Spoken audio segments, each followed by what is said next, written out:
Hey everyone, before we get into this episode of the Deadlock podcast, we wanted to take a second and pay some respects to a guy that I know that we all three of us grew up with at the very least. Yes. A man that wrestled in pretty much every company that we watched growing up too, and a guy that we all had a lot of respect for.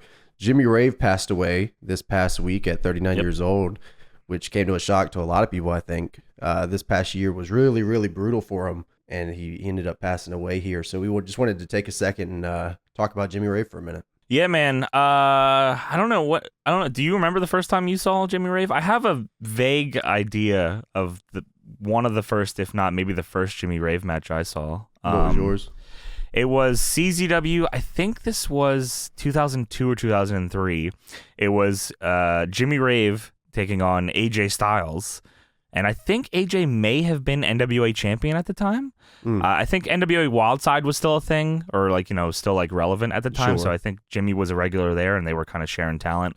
And I vividly remember Jimmy Rave coming out because I was a big No DQ CAW mark, and Jimmy Rave came out to the same song that Spider-Man came out to in No DQ. So I thought everything always leads back to No DQ. It does, yeah. Dude. I was like, wow, this dude's awesome, and his fucking silver pants. I was like, oh, I love this guy. Sideburns so that was like, too. Yes, the sideburns. So that was the first Jimmy Rave match that I think I saw, or the first thing I saw of him. And then obviously, ties right into Ring of Honor where he was killing it. I remember thinking it was cool as fuck that he was doing the Styles Clash and he just called it the Rave Clash. Yeah, that's mine. Yeah. That's just such a dickhead thing to do, but it was awesome. You can't talk about Jimmy Rave without talking about the Embassy, which is for a time when Ring of Honor was so hot and everything was banger after banger. I remember going to shows or watching shows specifically because I wanted to see Jimmy Rave's entrance, which is crazy because you wouldn't think that. That's like that's kind of like the entertainment part of wrestling that you wouldn't think would come from Ring of Honor at the time, but that's what Jimmy Rave and Prince Nana were. Yeah, it's actually crazy to think back to it around the time. While ROH was a work rate place, a lot of the guys were trying to do character stuff. Really. Sure. Yeah, I guess we never really realized it because we're like, this is our pure company, but we were just getting worked. Well, they came out with the character stuff, and they would still have, bangers. It didn't matter. They'd still come out and do the thing. So I always thought that was really cool, honestly. Yeah, I mean, he had a lot of fun matches with Punk. He had a lot of fun matches with Bryan. I mean, really, the who's who of wrestling, Jimmy Rave has probably been in the ring with. Yeah. The NBC stuff I loved. Then he went to TNA. And he did the Rock and Rave Infection, and I will never forget that fucker coming out with the Guitar Hero guitar and strumming out on that. I thought that was the coolest shit ever. I did too. It was just a perfect time for me at my age group, I think. Sure. For me, it's like, oh, this is pretty cool. Yeah. and honestly, it probably shouldn't have been, but the way that they did it ended up being really dope. Yeah. I don't think they won a TNA tag belts, did they? I don't remember them ever doing it. No. Yeah, I don't think so. But that was a fun run. And then I don't know if that was before or after he was doing the Lone Wolf kind of thing and coming out to House of the Rising Sun, which again, another awesome Jimmy Rave entrance where he would just legit just stare into the camera his whole entrance, and it was like, what's wrong with this fucking dude? This is fucking crazy. Real fun stuff. I mean, I always enjoyed watching Jimmy Rave, and it's kind of it's kind of crazy, now that I'm sitting here thinking about that, he's just gone. It's so weird. I mean, he had so much to offer. It was so sudden, yeah. Yeah, I mean, everyone knew about the amputation stuff that he was going through. Had MRSA in both his legs, and he already had his arm amputated and all. And I mean, Jimmy Rave was just a brilliant mind for wrestling. I know he was helping at CZW for a while. Maybe I don't know if he was recently, but I know one of the last Tournament of Deaths I went to, I know he was working there and doing stuff. And I just smart dude. And it's really, it's always a shame, right? It's always a shame to see this stuff happen. It never gets easier when you see guys that grew up with. I guess that's really is what it is. Grew up with. Yeah, it's hard to think like that, but yeah, I grew up watching Jimmy Rave. I mean, he was always around the indie scene. When I was diving deep into the indie scene, you would see Jimmy Rave on an indie show. He was everywhere. And it sucks, man. It sucks. And can only wish the best to his family. Can't be fucking easy to do with that. And if you guys have not seen Jimmy Rave, highly recommend checking out that ROH 2006 ish era of Jimmy Rave in the Embassy when he was the crown jewel.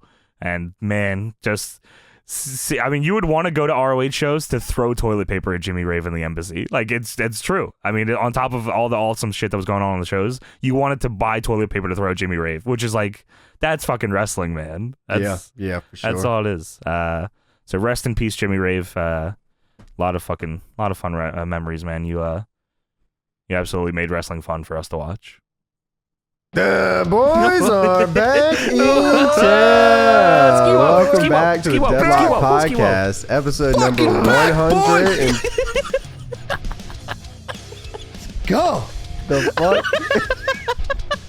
Just want to let you know we're back. All right. Yeah, Tony. Yeah. In case you're asleep, I'm ready. Tell Let's do them, this. motherfuckers. 121. That doesn't We are mean back shit. again. Yes, it means everything. Shit. We are going to be covering WWF Monday Night Raw from December 20th, 1999. Holiday special. I fucking live for holiday specials. That's an anniversary. It's an anniversary episode, of course. A December very 20th. raw Christmas is what we're calling that. That's today, of course. Yes. Right yeah, now. of course. Wow. That's Right insane. now. So we're going to be talking about AEW Dynamite Winter has came and Comered. AEW Winter's Rampage. Coomers. Rampage for the last. Yeah, For this the is very Rampage. last baby. time. This is the Rampage last is show you've done. been waiting for. Is the review that you're never gonna hear again. This is it. For Q&A. Rampage. Not a Q&A. joke. Not a joke. Not a joke. Yeah. No memes. All right. Well, before we get to all that, Deadlock update time. Oh hell yeah! Watch this. go. Number 63 is up. Hunter Hearst Helmsley versus Henry O. Godwin. Hog? Arkansas hog pin match. That match was Hog and fucking disgusting. pig? Yeah, Actually. it was The actually. slop and everything? Yo, I Genuinely remember that. gross, Tony. Yeah. Genuinely, yeah. Watch this 64 is also up. Aja Kong versus Chaparita Sari. Disgusting for a whole nother reason, actually. Hell yeah. Show's cool. SGH Live 20 VOD will be up this week. We Ooh. watched Santa's Sleigh. Yeah, you got me. You got me. That's like Broke one of me my in. all-time favorites. Yes, I love this. we- It's a great It's movie. definitely up there Christmas movie wise. Like it's an every year sort of What? gimmick. Yeah. For who? Yeah, that and Christmas Vacation, they're right neck and neck. I can't decide. For me and the Naked. boys, the fuck do you mean, Yeah. bro? We had a record number of people show up to this thing, and the whole damn time they're Yeah, just record chanting, low, brother. Santa's Sleigh. Holiday special, people love it. Yeah. Aki signs have been shipped, so if you guys have ordered Aki signs, they Yes. are out. Unless you got an Aki pin, which we have not We're gotten working on yet. those. So Yeah, we're getting I think this there was in. only like 3 orders that had pin and sign. So we are gonna get that whenever we get the pins. Don't worry. Yeah, right. And this week here, we launched the very first episode of DPW Fire. DP Dub. DP Dub. If you guys Yes. happen to not DP check Dub. it out, DP you can go to youtube.deadlockpro.com. That'll send you right to the YouTube page, and you can check it out. The first episode we did had 3 matches on it. Yes. What were those 3 matches? It was, of course, Lucky Ali taking on Kid Bandit in the first ever DPW What a matchup, match. which was I don't want to spoil for too much for people. And we had 2 DPW World's Heavyweight Championship Eliminator tournament matches. We had Bojack taking on Josh Fuller with Mikey Banker at his side, and we also had Andrew Everett, the 7'4" giant, taking on the Demon from Hell, Rosemary, in the main event. Big turnout for that premiere, more than any of us thought it was going to be. Yeah, wow. You guys are awesome.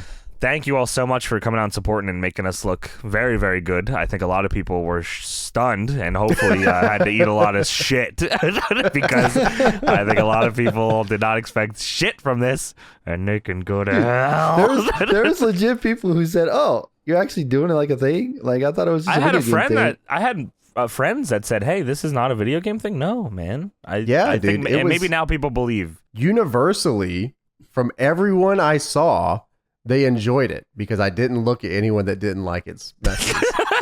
I blocked out anything else. DP Dub. Thank you all so much for spreading the word about DPW, making that premiere as successful as it was. And we have another episode coming at you this week, Thursday, 6 p.m. Eastern, premiering live on the YouTube once again. Please come on out. And it, I don't know. I don't know if I should say. You want to know what's happening this week on DPW Fire? Something interesting happens on this one. It is the debut of Chris Danger. Chris Danger. What? Will appear on We're just giving that away for free? Fire episode 2 for free. Absolutely free. We're not charging for that? Not even a cent. YouTube.deadlockpro.com. Yeah, That's and crazy. it's going to get claimed, so we're not going to make any money. Classic.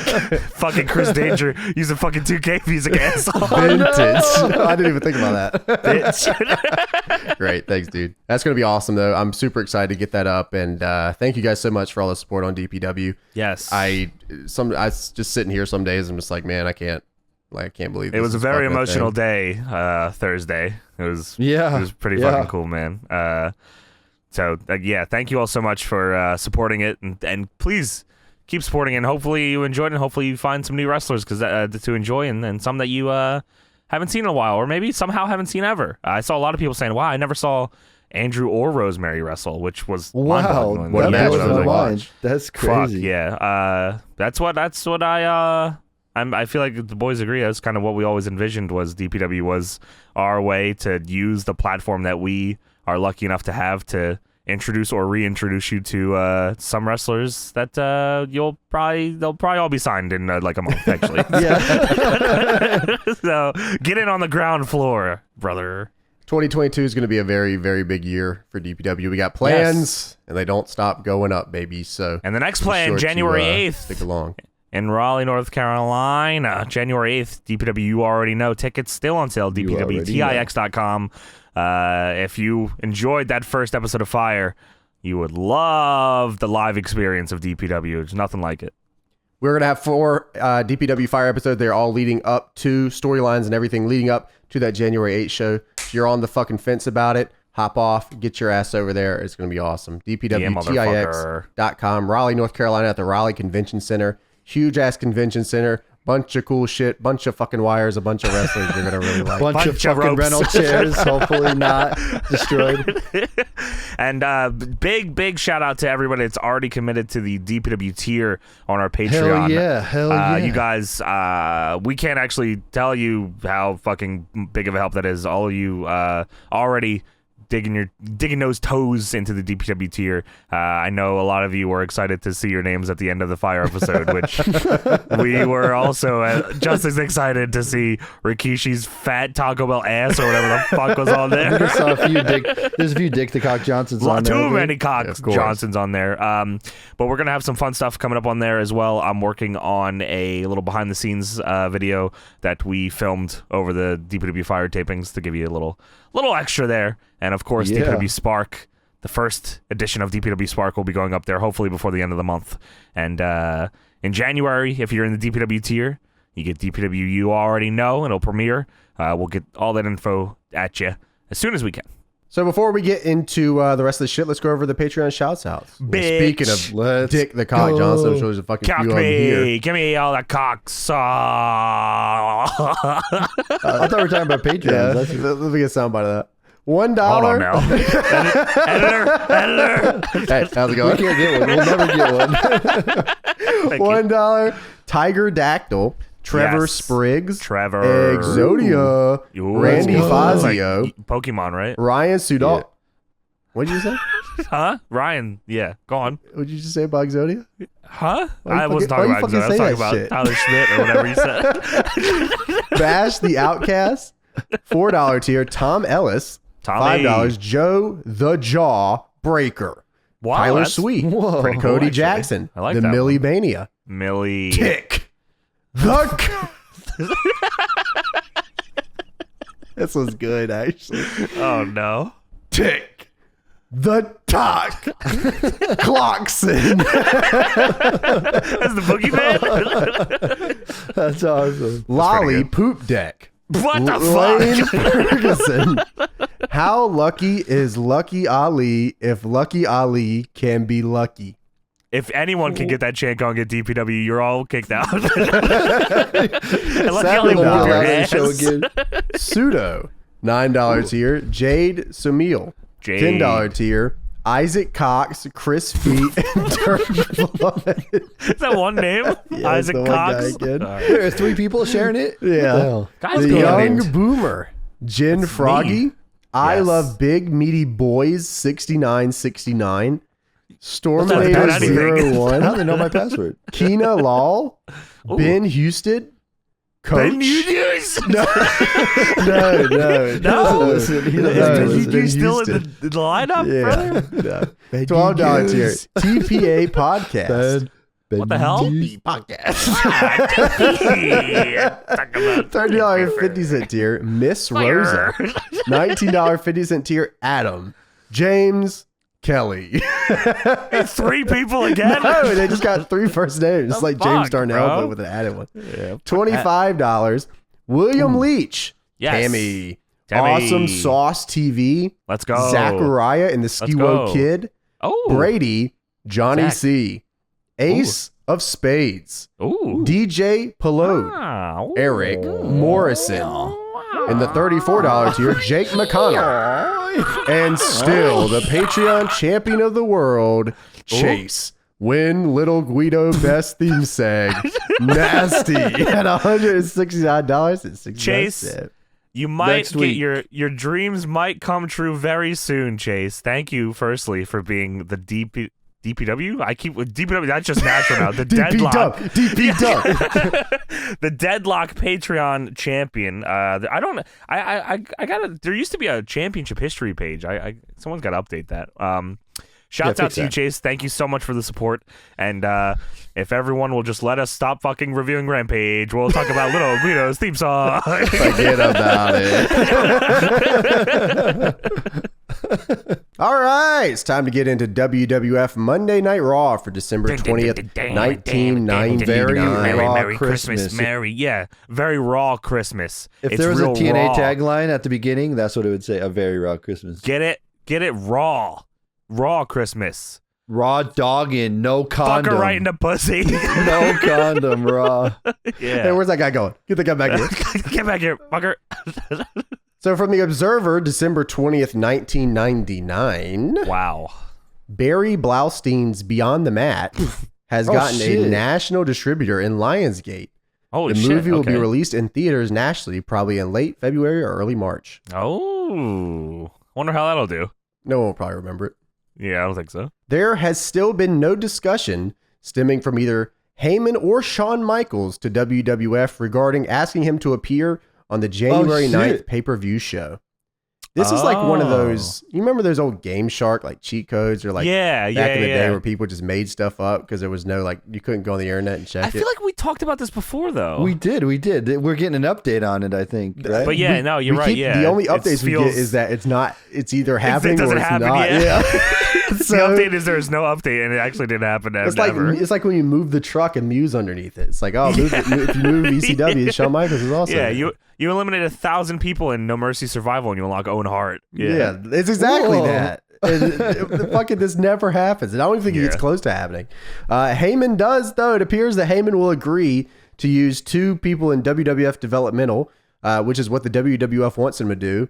Along Phineas with and Ferb or whatever the fuck their names was. I think their names are Mike Tierney and Glenn Kolka. Glenn Kolka, isn't that Kane?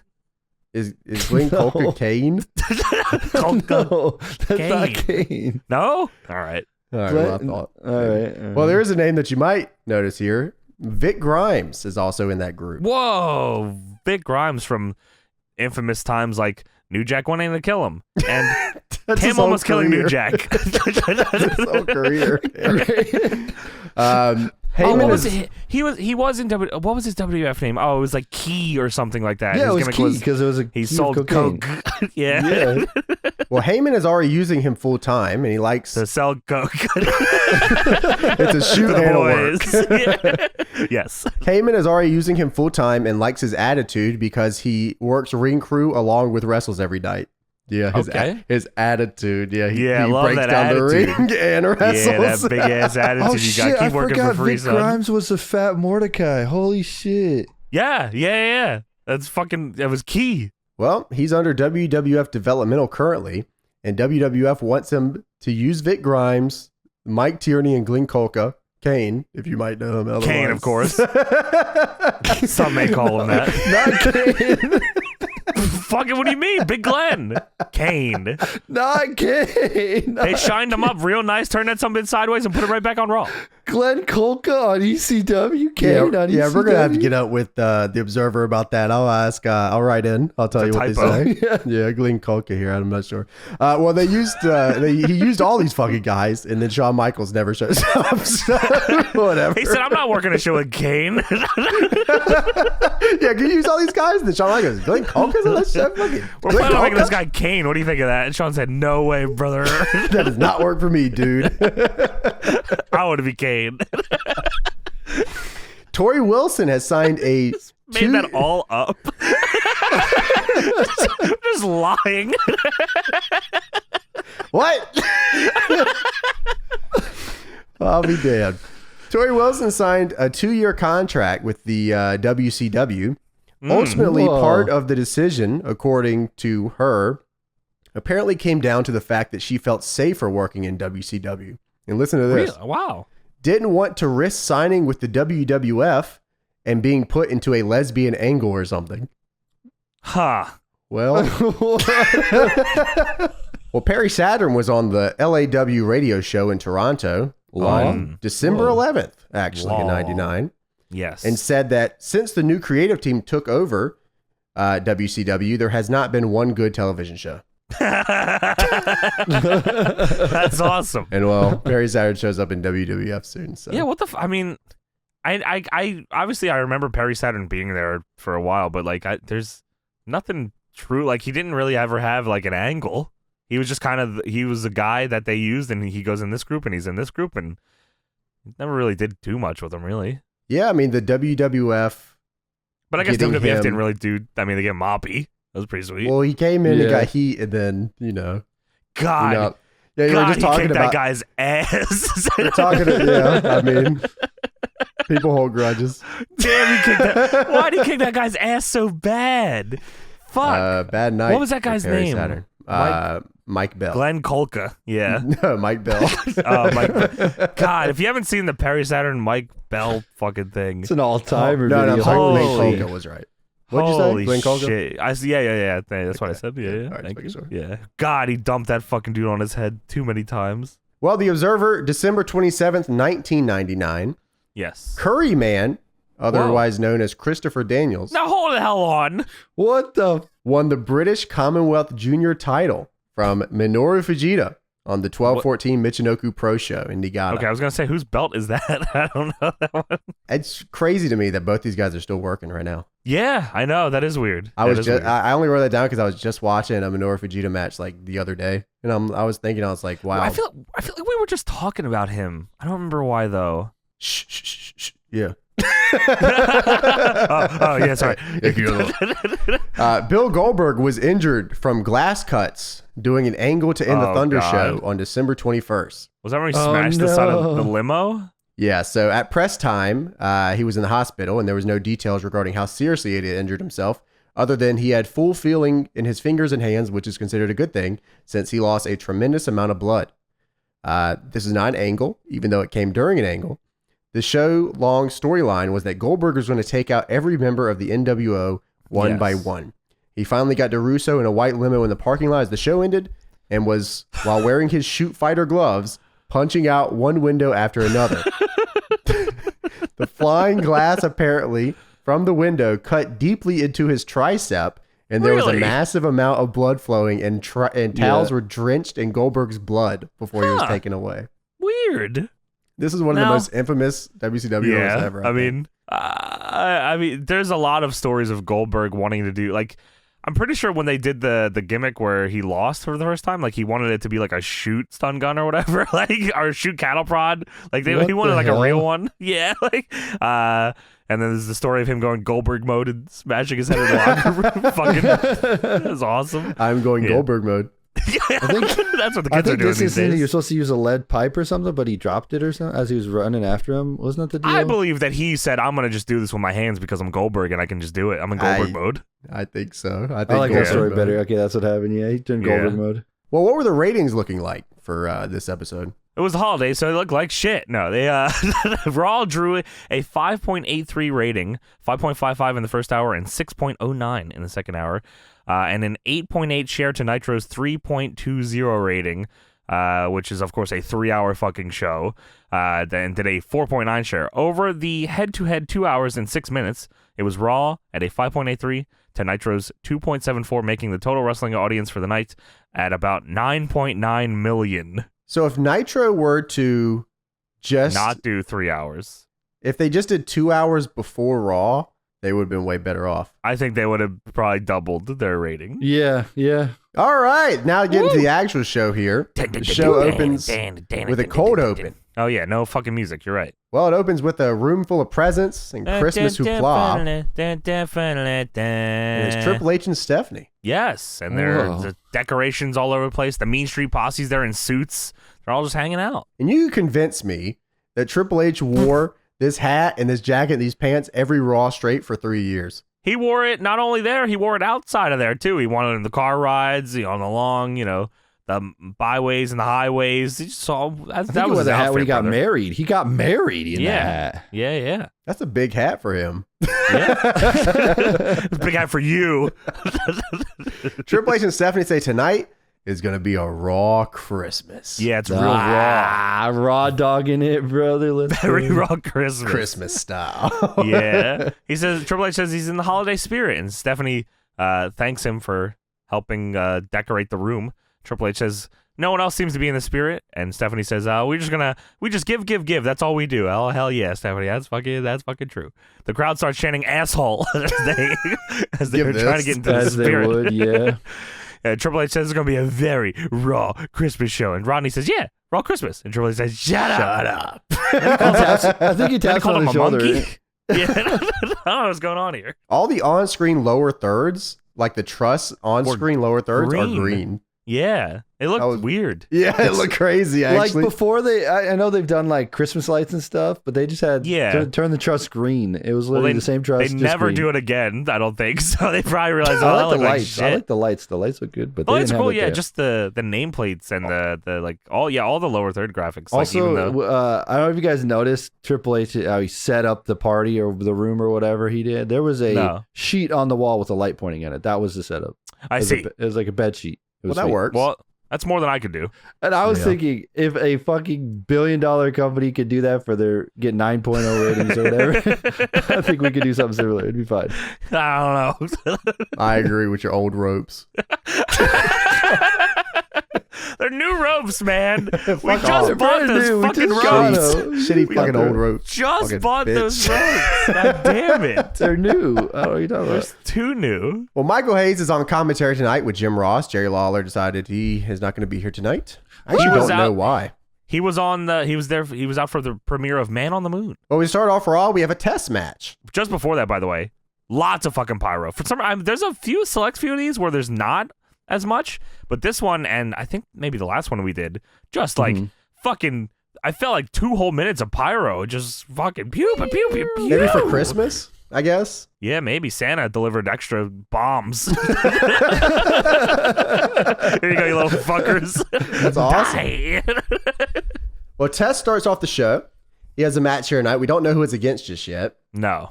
Test had his nose broken on SmackDown last week by Triple H. Yeah, you think was that for true, or you think that was for not true? Not for true. I don't think so. They did this. It was set up well, so I may probably not, but I believed it for a second. I was like, because I could totally see Triple H saying, "Oh, sorry, brother." Mark, that's why. Yeah, that's fucking true. You're right. They do this face thing a lot. I feel like I see this all the time in WWE. Yeah, I mean, who else did it? Trish did it. Nowinski. They did like 3 times this past year on like Rhodes. actual WWE. Yeah, you're right. Yeah, it's true. Well, Test comes down to the ring. Lillian says, and his opponent in this handicap match, hey, the New Age Outlaws. Yes. Oh, by the way, so Test's nose got broken on SmackDown. Test was in a match with Kurt Angle, and Stephanie told him to call for the bell because Test was using closed fist punches on Kurt Angle. And then DX jumped him And then Triple H punched him in his fucking nose. With one punch broke his fucking nose. Well, it's the game, of course, brother. That's fucking. You better take that this is punch. The game. He's the damn business. He is his fucking business. You're damn right. I'm over. The Outlaws come out with the tag team championships. Yes. I'm guessing they just won these recently. Probably. It was probably their 7th reign that month. Because they mentioned it on the mic. They're like, and we have the belt. So I assume they just won these somehow. They fucking announced it's a handicap match, and everyone in the crowd's like, whatever. And then the New Age Outlaws music hits, and the crowd loves the New Age Outlaws. They're doing their whole intro. Tess looks like such a bitch. Yeah, he does. Sitting in the ring, they're mouthing the Road Dogg gimmick and everything. Yeah, like, fuck, man. All right, so the Outlaws come out. They're tag champs. Road Dogg tries to distract Tess by doing the tag team champions of the world, the little skit. This doesn't work very well because Tess kind of gets the upper hand right away, but kicks both their asses. They do eventually get up on Tess. So there you go. Yes. It shows Edge and Christian and the Hardy Boys backstage watching this match on the TV. Yeah, I don't know if it's because they don't like the Outlaws. Maybe they just don't like the whole DX thing in general. No, they're friends with Test, dude. They're big Test friends. Friend. From the thing we get later, like the backstage segment, it sounds like they haven't faced anybody but each other in like 3 years. So they're probably watching other tag teams on the show and going, man, I would love to face these guys that aren't. Why don't we go? Yeah, I wish it was a 4-on-1 against us and Test. We want to beat up Test. Why don't we, Hunter? Why don't we get to kick Test's ass? So great, you can. Merry Christmas. Yeah, you can, and everyone can for the rest of Test's goddamn career. How about that? Well, he beat Guido on ECW. So what was his favorite? What was his best theme song? You think? Who? Guido. Well, the WCW one. No. Yeah, break the walls. Damn it. Fucking the Outlaws are working over Test's nose. Test hits a double DDT on the Outlaws, which I thought was cool. He big boots both of them, hits the Test bomb on Billy Gunn, and then he goes for the pump handle slam on Road Dogg, but Billy drop kicks it, and Road Dogg gets a 2 count. Also, I realized no tags in this match. This is just straight up handicap fucking match. No, you don't got to take turns here. Dude, okay. Test finish is the pump handle slam. What's Road Dogg's finish? I think there's a different name for it, right? Because Test is the pump handle slam, but Road Dogg's is the pump handle drop. He doesn't go over the shoulder with it. You're right. I guess there is that little bit different. And also, Test doesn't fuck you in the ass before he does the move. That's also true. And maybe if Test started... I watched. He would have been way more over. I think Test would have had the world title by now if he was fucking his opponents in the ass. Test starts taking liberties with it. I'll be over tonight. That would awesome. Dude, somebody told Test to do his shit in reverse, and it fucking ruined his whole career. He does the boot, then the Test bomb, then the pump handle slam. Why don't you fucking turn that around, big man? Man. Do that in reverse, buddy. The pump handle, the Test bomb, then the big boot. Like, all right, buddy, there you go. I agree. And fuck him in the ass. One of them. Dog said, well, you're not going to do it. I'm going to do it. Someone's got to do this shit. Someone's got to fuck somebody in the ass. Somebody's getting it. The Christmas style. Tonight. Raw style. There's a sign in the crowd that says 2 words, Stephanie, suck mine. Stephanie literally just turned heel like 2 weeks ago. Stephanie, suck my balls. Whore, slut. All Stephanie has done is get married and decorate this fucking place. She's done nothing wrong. Like a week ago. Slut. I mean, I guess she like betrayed Test and all, but maybe it was just recent. Maybe Test should have been fucking more people in the ass. And that's what Test wouldn't fuck her in the ass. He shouldn't have waited to consummate the marriage. Oh, so Billy does a jackhammer too. Yeah. Oh hell yeah. Dude, I was just gonna say, Billy does a jackhammer like it's nothing. Like, fuck you, Goldberg. This so jackhammer easy, is awesome. Yeah, he did that constantly. All of Billy's movesets were WCW moves. So he was a WCW best though. Jackhammer. Yeah. Then Billy takes the face covering off of Test while Road Dogg fucks him in the ass. I don't feel like I've seen this before. You double teamed them. I've never seen fuck this. into the famouser. Ass fuck. Why was this not in the video game? So Road Dogg fucks him in the ass, and then Billy hits him with the famouser. Awesome. We sat Test. Test waited for it too. That was awesome. And he faced that backstage. I'll fuck you in the ass. Well, he can't move. Of course, he's stunned.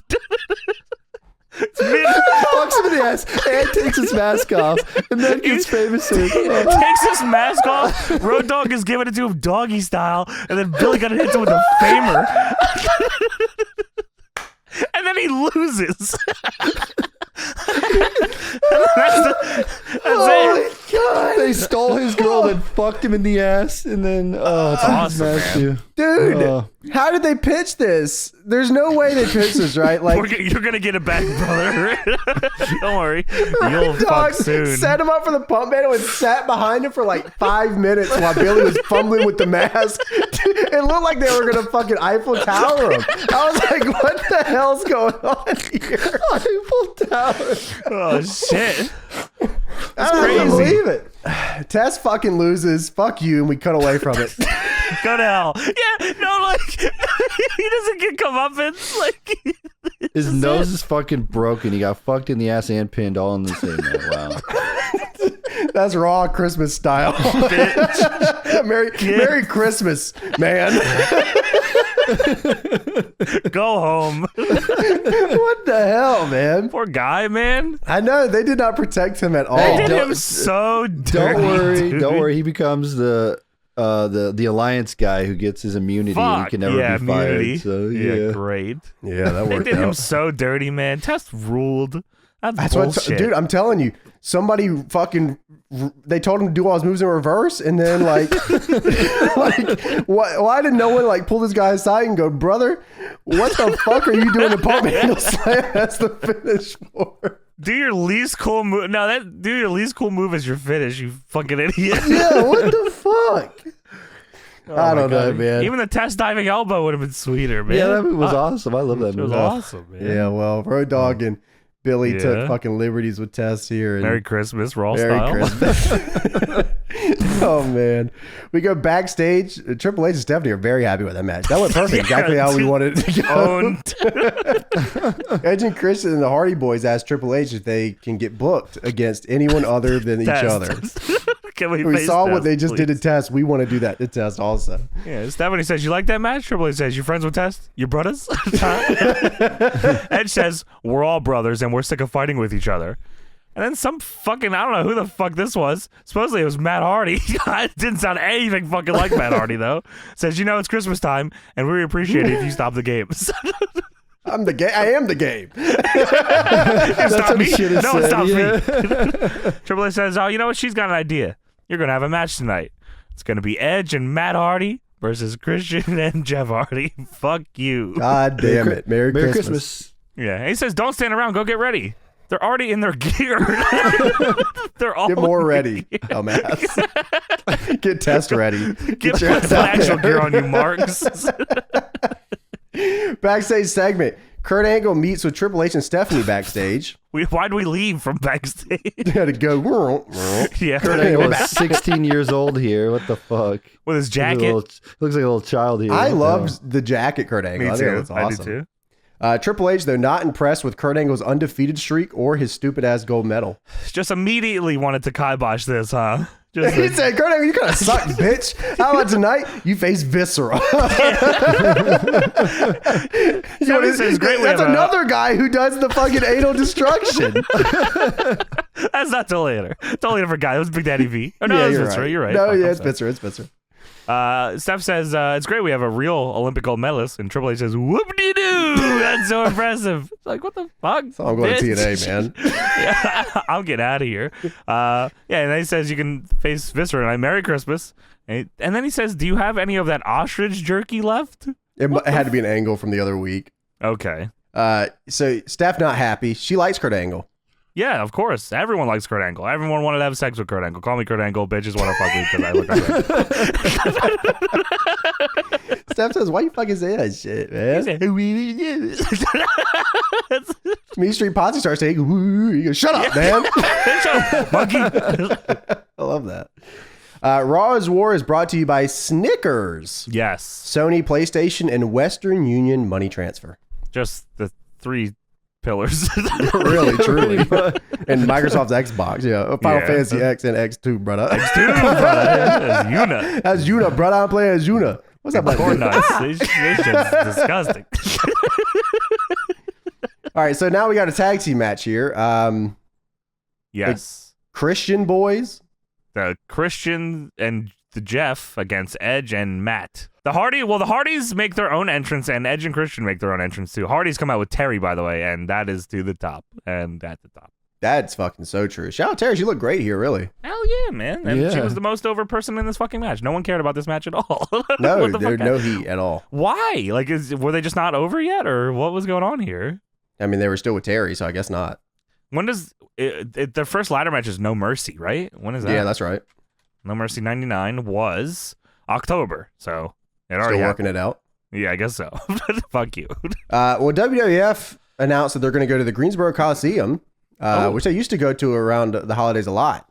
Okay. JR said they're heading there soon, which made me think. I think AEW is going. That's like is that next week?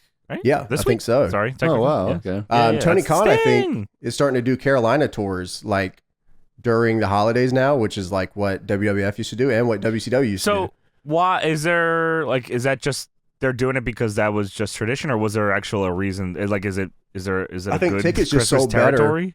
better. Yeah, I think tickets sold better on holidays in the Carolina. Interesting. Oh Wow. really? Oh okay. So I mean, that's always good to learn from the past. I just thought it was interesting to that pull is out fucking there. kind of cool. Yeah.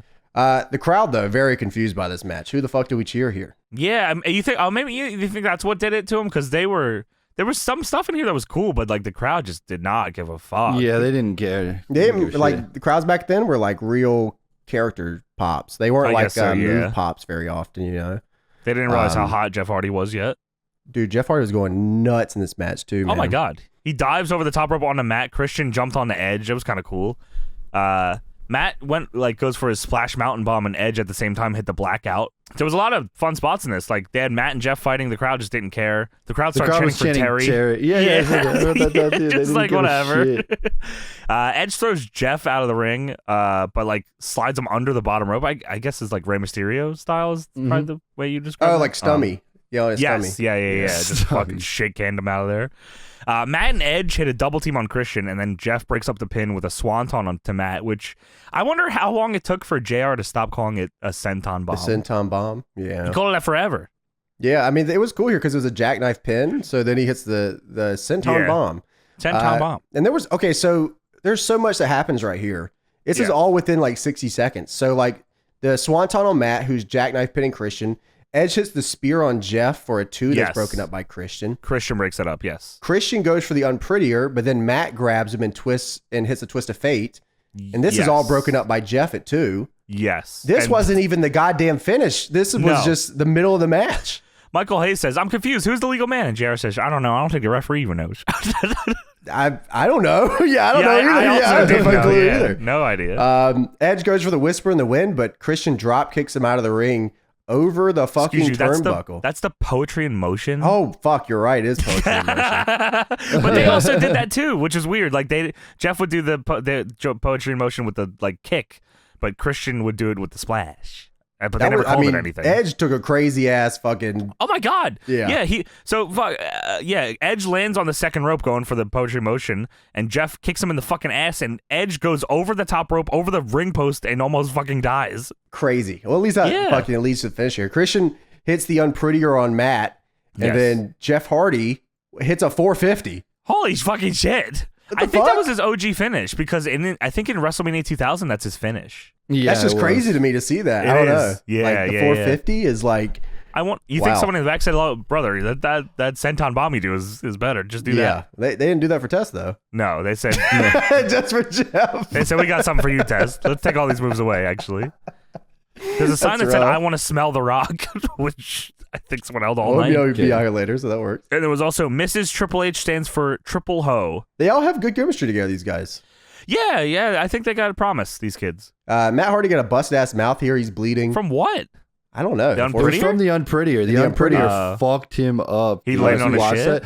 He like fucking sat on his face. His face went straight in the canvas. That's awesome. Holy shit. I was going to say the 450 he laid it like below the belt. So no, it was no the way. unprettier. Definitely got fucked. He took a mad face bump on that. That's JR awesome. That's what you should do. JR says Cherry looks like a little ornament herself. I don't know what that meant.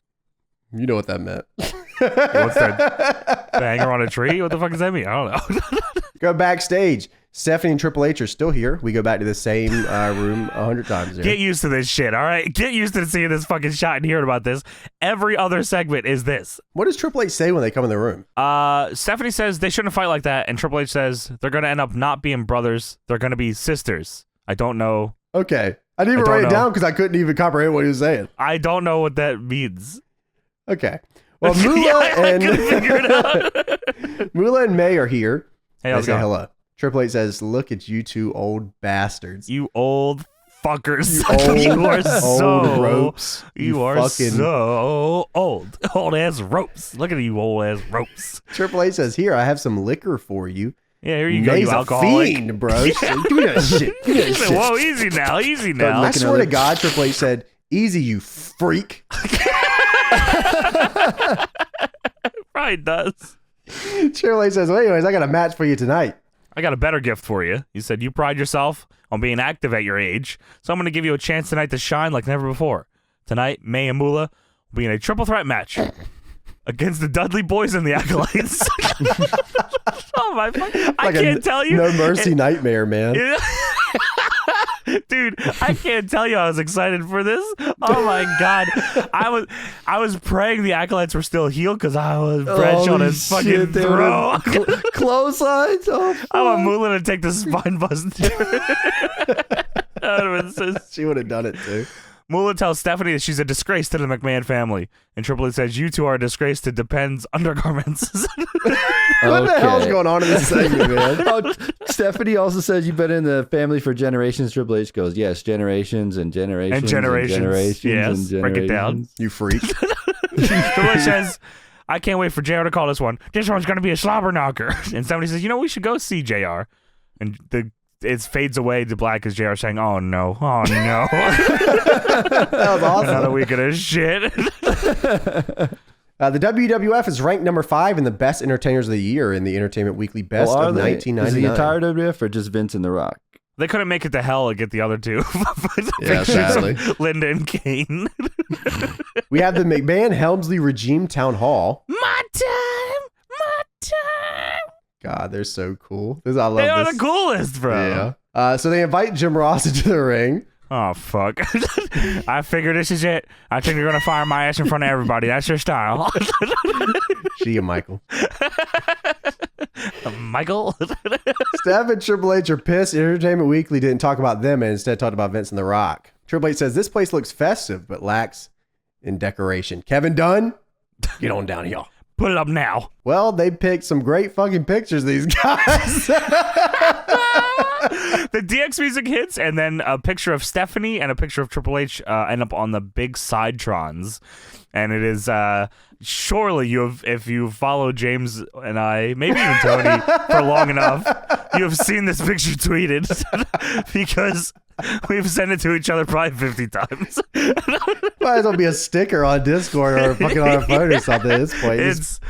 They really ribbed them with these ones. The Stephanie one is crazy. Oh my God, man. yeah, it's like body dysmorphia. Stephanie is fucked up. Like I'm surprised they didn't say, hey, can you use different fucking pictures Can of you us? use headshots of us, man? Yeah, what the hell is this? No. The crowd starts chanting Rocky, and Triple H says, it's live, but I'll wait all damn night. All right, true. Was it live? I guess it had to have been, right? Yeah, it was only the 20th, right? So yeah, I don't know probably if they still working. Yeah. Crowd chanting. Oh yeah. Triple H says you got your face slapped, and we feel bad about that. And Stephanie would like to talk to you about it. Stephanie says, I just want you to know that I'm really not bothered by it anymore. I've forgiven you. I know you didn't really mean to insult me. And slap. God damn, man. Go to hell. Just hanging. She's trying to apologize. She says, I just wanted to tell you that it felt kind of good to slap you. And then she fucking pushes JR and he falls over Triple H, who's all on his fours. And then Triple H grips JR by the arm. He's going to put him in the Nagata lock. With the eye thing too. And then Mankind's music hits. And Mankind comes on out, and Mankind says, In the words of Popeye the Sailor, I stands all I can stands and I can't stands no more. Yeah, so this is Mankind after his book came out. After his book came out, they assumed that every single person who watched the show read the book. Yes. So, like, Mankind's super different than he was. Yeah. And Mankind is fucking stupid, and you all should know that now.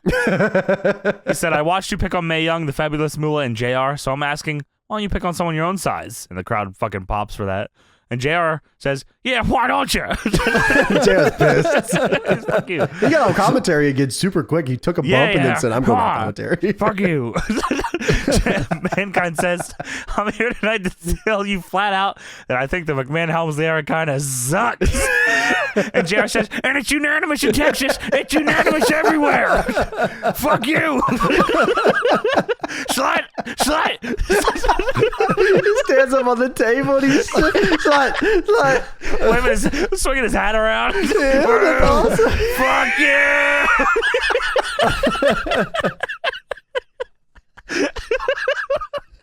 Oh my god. A maniac. That definitely happened. Beast. Mankind says you would defame the good name of Santa Claus like that. Yeah, fuck yeah, Santa. They start high-fiving like Don Westman today when they high-five. He said, I know Santa walks around saying ho, ho, ho. And the crowd, JR's getting fired. He's like, oh. You can feel him snapping pencils. Oh. He says, I'm not exactly sure. You're the type of hoe he had in mind. Woo! They're going crazy. I love that. Slut. And then Triple H gets all fired up, and Mankind says, is she really holding you back?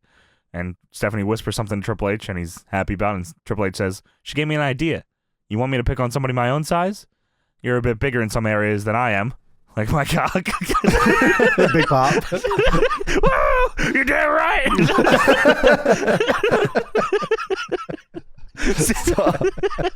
Since you want to fight tonight, you're going to be in a boiler room match tonight. And Mankind says, please, I've been a good boy all year. Please tell me it's with you. Triple H says, I'm not going to tell you who it's going to be with. It might be with me. It might not be.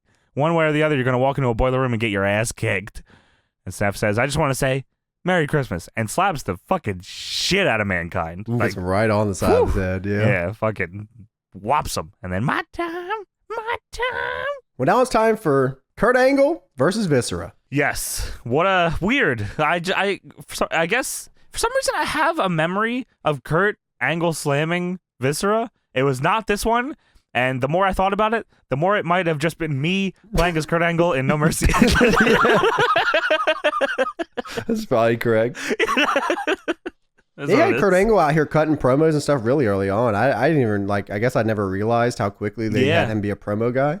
Yeah, the 3-eye thing was immediate, I guess, right? Yeah, I guess so. Yeah, that was like day one. He says, your Olympic hero would like to wish you all a Merry Christmas.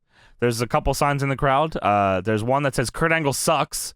And that's sandwiched in between two signs. One says drunk 24/7, and the other one says horny 24/7. I feel like that was good representation of this show. Kurt says he has a New Year's resolution for everyone. Me too. Just learn how to say resolution. Be drunk or horny, whatever. Pick whatever you want. He said he follows a simple set of rules: the 3 eyes, intensity, integrity, and intelligence. How long does that go on for before he stops that? Because I remember that for a long time. Yeah, me too. It's still getting heat here. But he doesn't do it in the Invasion era, so it must be sometime before that. Does he drop Probably it after at least he wins into the 2000s? The yeah, maybe when he wins the belt, he drops it. I'm not sure. There's a good sign in here that says ignorance, incompetence, and impotence. Wow. Drunk, horny. It says, if you follow my 3 eyes and make it part of your New Year's resolution, you can have the happiest New Year you could ever imagine. And then here comes Viscera with no sunglasses on, so I knew he was losing. Oh, damn. Stephanie's backstage, and she's not happy about this match. And Triple H says, Merry Christmas. And Stephanie says, you didn't need to do this. Triple H says, huh? It's not that long of a match, though, here, I don't believe, right? What's up? It's not really that long of a match between these two. No. I guess they wanted to protect Angle a little bit more. Yeah. He tries to pick up Viscera. Viscera doesn't move, and then I've never seen this before. Viscera hits a bulldog on Kurt Angle as a reversal move from a back suplex. He reversed a bunch of shit and then did that. I was like, what? That is sweet. I want this match longer next week, please. They actually kind of work. Yeah, they were actually working here. Viscera gives Angle 2 Irish whips and hits a Samoan drop. He throws a capo kick. Okay, what the fuck was this? Yeah, I couldn't believe it. Yeah, I was stunned. I was like, holy fucking shit! He would have killed Kurt if he hit that. Angle moves out of the way. Angle hits a missile drop kick from the top rope, knocks Viscera down here. Steve Blackman comes out, hits Viscera with Singapore cane. It was so funny. Like, Steve Blackman comes out and Viscera's selling in the corner, and Blackman gets on the stairs, and it looks like he's trying to line it up to not hurt Viscera. But it looked like he hurt Viscera. Well, dude, you gotta get that in there. We gotta get the fuck out of here. He cracked, and then Kurt hits the most sketchy fucking angle slam I may have ever seen in my life. He hit it though. Who was it that we saw do it that was also fucked up? He did it to Kurt though. Was it Christian? I don't remember. We watched it like recently. Fuck, I can't remember. But someone did like an angle slam to Kurt, and it looked like the most fucked up thing ever. This was worse than that one. I was this like, was the smallest Olympic slam I've ever seen. Yeah, Viscera was not giving it to him, but I don't know. So Kurt gets the win, and it comes back to Stephanie, who says, "Who would have thought Blackman would have come to rescue cute Kurt?" Hey. Yeah, you better stop that. You better stop that. That's it. Test. Go lose to Kurt. And then I'll figure out what to do from there. I'll book you again next week, son. You'll figure it out. So Moolah and May are backstage doing jumping jacks while the Dudleys and Acolytes walk to the ring. Oh my god, dude! This is such a crazy matchup here. It's sweet though. I actually loved it. Yeah. Moolah and May versus the Dudley Boyz versus the Acolytes. Not a video game. No way. So everybody comes the fuck out here. Devon cuts a promo on the way to the ring. He does the ECW promo. Yeah, exactly what it was. Yeah. Devon says he's going to tell him the Dudley commandments. Thou shalt not steal. Thou shalt not kill. Thou shalt not fuck with the Dudleys. The Dudleys would attack Moolah and May. They get in the ring and start kicking their ass. Immediately. Like, punches. Like, that was awesome. Punches. That was unbelievable. Mark Henry's watching backstage. He's not happy. Then, damn it. I love that shit, man. I live for that shit. Honestly, man, the more I think about it, that could be a top 5 wrestling theme. I think so, dude. I think about that shit all the time. Anytime I think of an ass whooping, I think of that. That's exactly it's what I think such of. good ass kicking music. Yeah, and also, everyone watching the TV backstage tonight is watching it like a human being would watch a TV. Yeah, they like barely show the TV. Yeah, I'm like, oh my god, they're actually watching it like they would TV. Someone should go through like year by year. I mean, obviously, just pick random shows like through the years and screen cap like the evolution of how far they turn over the years. Yeah, something changes. Something goes wrong here. So yeah, Sexual Chocolate. They barely call him Mark Henry here. He's just Sexual Chocolate. Sexual Chocolate's watching this match because he had sex with Mae Young and they're married now. Like they're canonically married Christmas in the WWF Raw style. Yeah, that's fucking crazy. Okay, so like let's play this out real quick. Sexual Chocolate, Mark Henry had sex with Mae Young and now they're married. Yes. And that's not even the craziest part of that angle. And then also tonight on Raw, we have Moolah and May versus the Dudley Boyz versus the Acolytes. That was a real like sanctioned match. Yeah. So Bradshaw holds Bubba in this match, and I thought this was awesome. Bradshaw holds Bubba, and May comes in and starts fucking throwing off forearms. Both of them start, yeah. They both started hitting. Farouk, the first thing Farouk did was get in the ring and hit Devon with the most fucked up spine buster and killed his shit. Oh my god, dude! But May almost goes for a rolling elbow strike. Oh my god, she like turns around and goes for it. I was like, oh shit. But they're like, I mean, I think over history, people talked about how both of them said, you better not fucking take it easy on me. So Bradshaw was holding Bubba to get punches. Bubba breaks out of it by low blowing Bradshaw, I'm pretty sure. And then just turns and fucking punches them both in the face. That's so sweet. It was awesome. The Dudleys hit the was up without the was up, which makes it even weirder. On Mae Young. That's crazy. Yeah. And then Bubba 69 pins May. That's what the fuck? What do you do that for? Oh my god!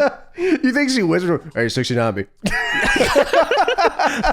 You're going over. Fuck me. In the ass. Unlike this. Guys can't do this.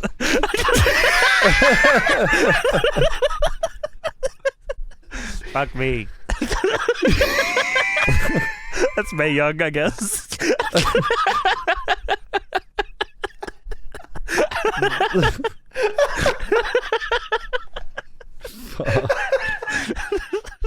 The Dudleys won.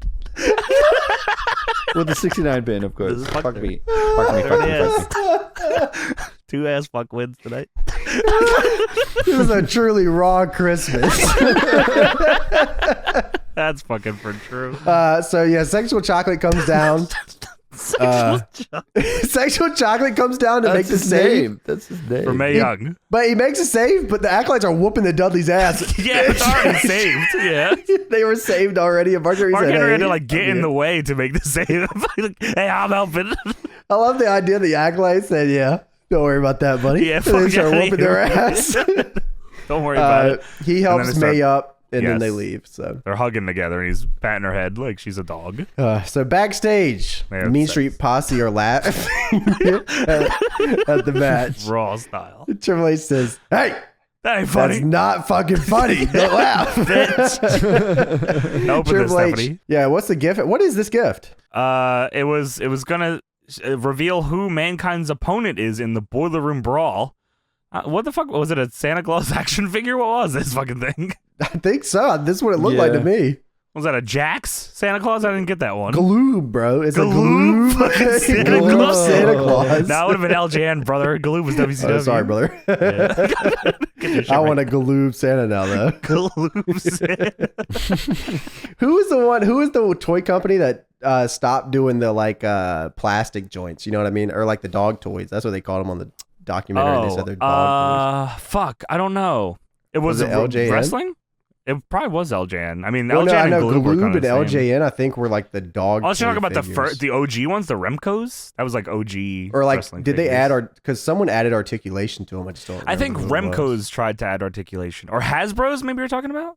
It was early on. I Hasbro's just don't remember. Yeah, okay, maybe it was Jack specific. They made a lot of fucked up figures, man. Yeah, wrestling's had a very big history. I didn't know it was that big. Did you have the bone crunching ones? Those were. I used to love I those. didn't have them, but I Jack's know of them. Yeah. None of them looked like the wrestlers. No but way. like I love them fucking things. I love them. We go backstage. Michael Cole says, "Hey man, I read your fucking book, Mick. You're a fucking Santa Claus guy, huh?" Oh, I forgot to even say in that last segment when they announced Mankind versus Santa Claus in the Boiler Room Brawl, the segment ends with JR saying Santa Claus. And the next segment starts with Santa Claus. Mick, I read your book. You're going to be forced to face Santa Claus. I know what Santa means to you, you fucking idiot. You dumbass man child. You can't be too happy about this, huh? Mankind says, you're right. My kids love that guy. I love Santa. Do I slap him in his cheeks like they are roses? Do I kick him in his dimples so merry? Maybe Mankind should give him a big knee to his little round belly and watch it shake like a bowl full of jelly. Michael Cole says, you're a fucking idiot. Maybe Mankind should have turned his ass around and fucked him sideways. Maybe Mankind should go back to Japan. That's too good of a Mankind impression. He's dumbass. That's like early Mankind cactus stuff. That's yeah, like, well, I mean that's everyone loves. I mean, I can't deny that I love that Mankind. I mean, him being a goofy me fucker. Too. I mean, I like Mick all around. He's like it's the same reason why I love that era of Kurt Angle. He's like goofy fucker, and he's also like when he wrestles, he's sweet as fuck. You know, he's bad motherfucker. But read your book, bitch. Yeah, read your fucking book about the Santa Claus shit. The hell is that, man? And then Rodney from the Mean Street Posse comes up and says, "Merry Christmas." And Mankind says, "You must be feeling goofy from Bradshaw's chair shot." And then the rest of the fucking posse jump Mankind and throw him into the boiler room. And Mankind says, "Did I just get my ass kicked by the Mean Street Posse? That's embarrassing." He turns around, Santa. Yo, what up, Santa? What the hell's he doing? Santa's hanging out in the boiler room? I love the idea that they got one shoot Santa and then they got like 7 kayfabe Santas. Maybe they were all shoot Santas. You ever consider that? Whoa. The only person that would know that is Mick Foley, so. How do you think he gets to all those houses? Mick says, "I really don't want to fight you, Santa, but someone has to fucking leave this boiler room, so we're going to have a good Christmas, Santa." I'm supposed to kick your ass, but I don't want to do that. So you can win if you leave the boiler room.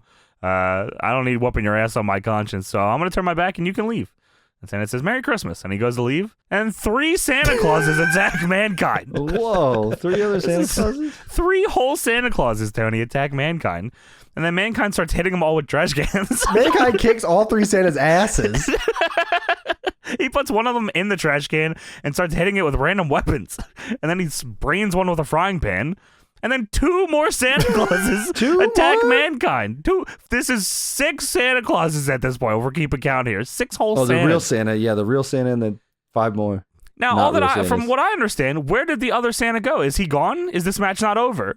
How many Santas are? I wonder, like in the history of WWF, how many Santas there is. Oh, there's probably a ton, right? Because of course, the Stone Cold one. There's at least a Royal Rumble's worth of Santas. That's actually insane to think about. Okay. Yeah.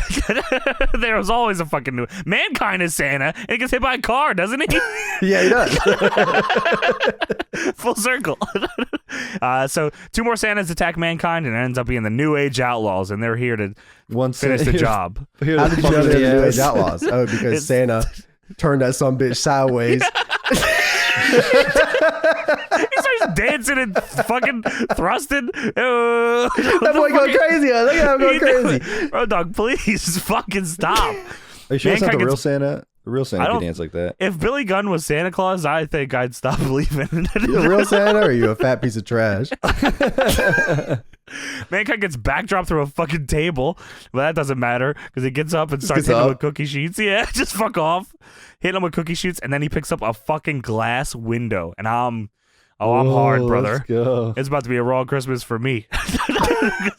Whatever that means. To the top and at the top. Yeah, amen to that, brother. So he's threatening. I think it was Billy Gunn with this fucking glass window. Santa Gunn. It was Santa Claus, not Billy Claus. Sorry. I see how you could get them confused. Sure, of course. Mr. Ass Claus. And then all of a sudden, another Santa Claus, Santa Claus number 7, whoosh, comes out of nowhere, and he smashes his sack through the glass into Mankind's fucking face. Sack? What? His whole sack through the glass, smashes Mankind's shit all open. And this sounds a lot like Triple H, but I don't know if that was confirmed or not. But Triple H Claus says, "Suck it, you stupid jerk." And then puts he does the glasses thing. Does the fucking glasses thing. Hits him with the fucking thing, breaks the glass, and then just keeps hitting him with the fucking bag of presents. Fuck. Just fuck you. Mankind is bleeding.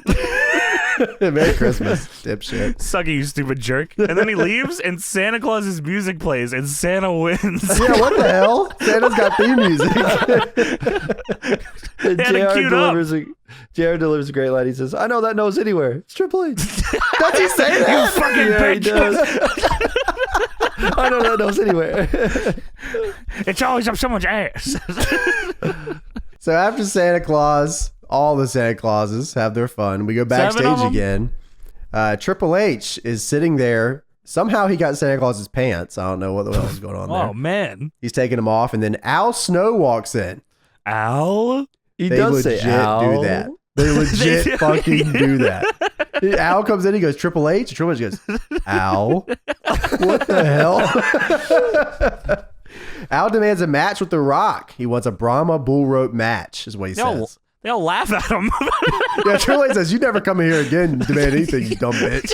You step out the room for 5 seconds, we'll figure this out again." Triple H goes, for some reason, I don't know why, Triple H goes, "Sure, you can have the Brahma bull rope match." Yeah.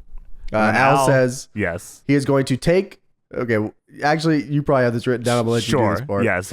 He says, "I'm going to take that bell, polish it real nice, turn that sumbitch sideways, and beat him over the head with it, and I'll beat him over the head with it." And the Triple H looking at him all crazy, says, "Go describe that in the hallway." Get out of here. Very good description of Al Snow's WWF run. So Al? We have Godfather versus Chris Jericho. Just doing shit. This is an Intercontinental Championship match, I'm pretty sure. I think Jericho's coming out here, and during Jericho's entrance, this was weird. JR calls Stephanie and Triple H Jezebel and Judas. I was like, whoa. Whoa, That's Chris Jericho. Awesome. And then this is where they say Lawler is there because he's away for the premiere of Man on the Moon. And Godfather, of course, comes out as well. Godfather was already out there, and JR says Godfather has 6 restaurant-quality hoes at ringside with him. Oh, my God! Restaurant-quality hoes! Awesome. Godfather comes out with no hose at first, and JR goes, show no hose. But then he brings the hose out. Yeah. Yo, I want to give a quick shout out to the hoe in the all black gimmick. That was Weren't they all in all black, or is that no, the joke? I'm talking about the all black gimmick. You know what I mean? I gotta go back. Gotta Shout out that hoe review in tape. specifics.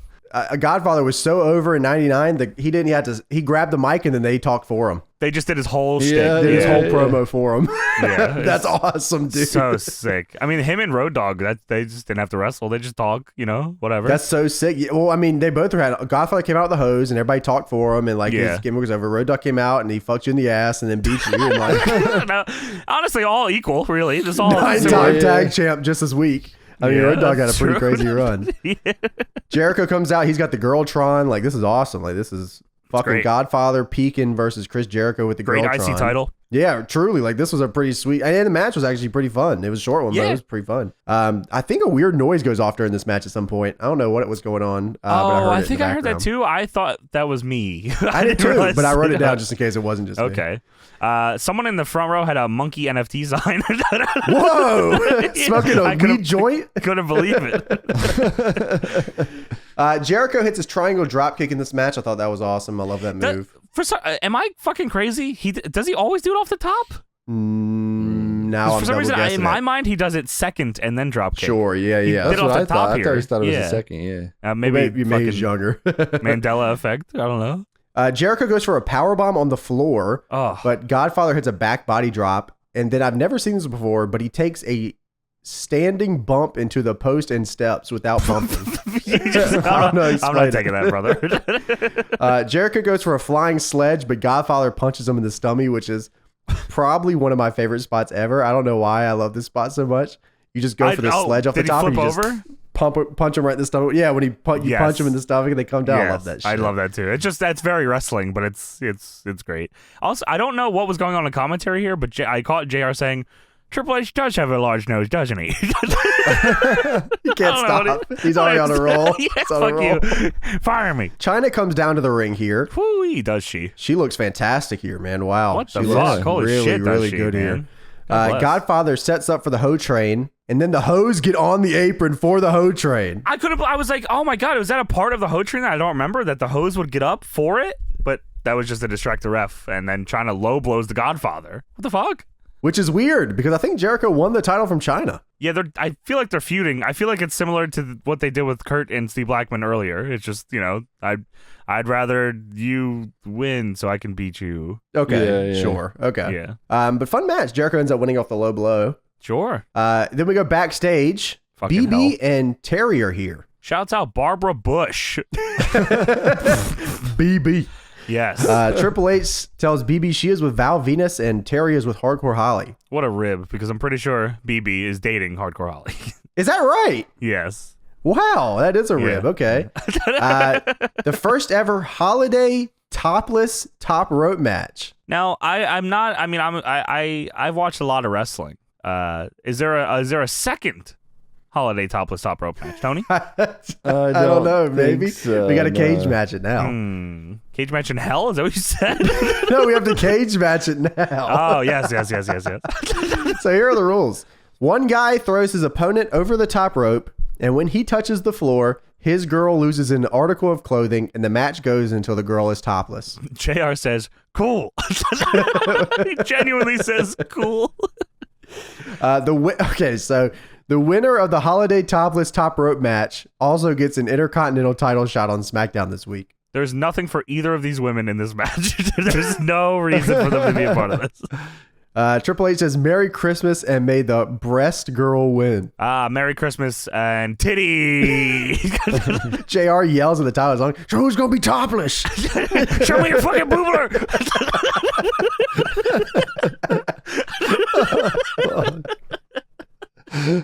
Oh, fuck. The horn dog.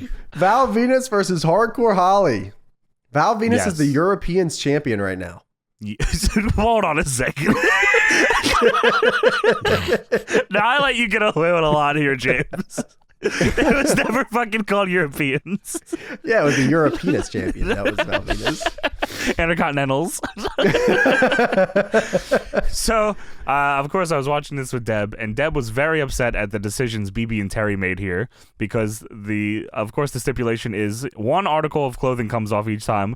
So each woman comes off wearing, of course, a one-piece dress, one article of clothing. What the fuck? Well, they have shoes, but Triple H changes the rules. So. Of course. It's the game, after all. Val says, okay, so Val Venus gets in the ring here. Yes. Do you have exactly what he wrote down? I have some of it. Yeah, I can do it if you'd like. Sure. Yeah, I would love for you to do it. He says, you women are a lot like Christmas trees. You smell good. You're pretty to look at. But you never really feel special until I plug it in and light you up. You said I got some of it. This man's got it dialed out. Yeah, bitch. Yeah, I got a little bit. It says the whole thing verbatim. That's awesome. I just wrote down Val Venus says he wants to have sex with the women here tonight. I mean, that's fucking...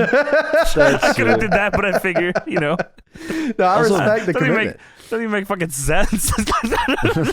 Like a lot like trees. Val had a black towel here. What is a black towel, Lord? Oh, cursed black towel. Why? What's it's the deal because he's with the Europeanist towel? champion. Is it a funeral? Yeah, for the towel. For his wiener. My dead cock. My time. So, Triple H is out here too. Triple H is here the whole fucking. I cannot believe that they said Triple H, you can do the whole show. This is your show, and you're on every segment, and you do everything on the show. Yeah, like it was hell? With The Rock on the show too. He said Triple H, you are everything. You do it all. You will be seen the most. Sophie in EWR is going to complain, but you do everything on the fucking show. So Val and Holly do universals, and then Venus gets Holly into a powerbomb position, and they both go over the ropes. I don't. You think that was on purpose? Yeah. Okay. Yeah, it was a double like Rana over the top rope. Because they just wanted both the women to take off their shit. Yeah. Yes, and they do. So they do. So Terry starts taking off her shoes, but Triple H says shoes do not count. So let's start. So Tony, I wanted to ask you about that. What do you think about that? Well, what? Shoes? About do shoes count? Of course, how did you feel about that? I don't know. Triple H is the ruler here. He is the god among men. So because if this was if you were in charge here, would you have had them take their shoes off, Tony? Maybe. Actually, get the shoes out of there. They don't need shoes. There you go. That's what I'm fucking talking about, you little fucking freak. Yeah. Well, they take off their dresses, and Triple H says, I am a god amongst men. Continue. I mean, shit, man. God bless. What an interesting career he's had, huh? Sure. Stephanie McMahon is watching. I don't know. Were they... I don't know the timeline of them actually dating. Were they actually dating at this point, you think? Or was this still like it? They were good at gimmickry? convincing me. Sure, yeah. No, they got an open relationship anyway. They do what they want. Whoa. What is that? Telling you, man. Is that true? Stephanie like watching. Tony said he went to town in '99. You know what I'm saying? You know what I mean? You know what I mean? Stephanie like watching. Whatever. It is what wow. Oh, fuck. I didn't know. All right, true. Good for them. Val Venus gets thrown into the crowd. I don't know what that means. What the fuck? Well, JR said, and the winner, if anybody cares, is going to meet the IC champion on SmackDown.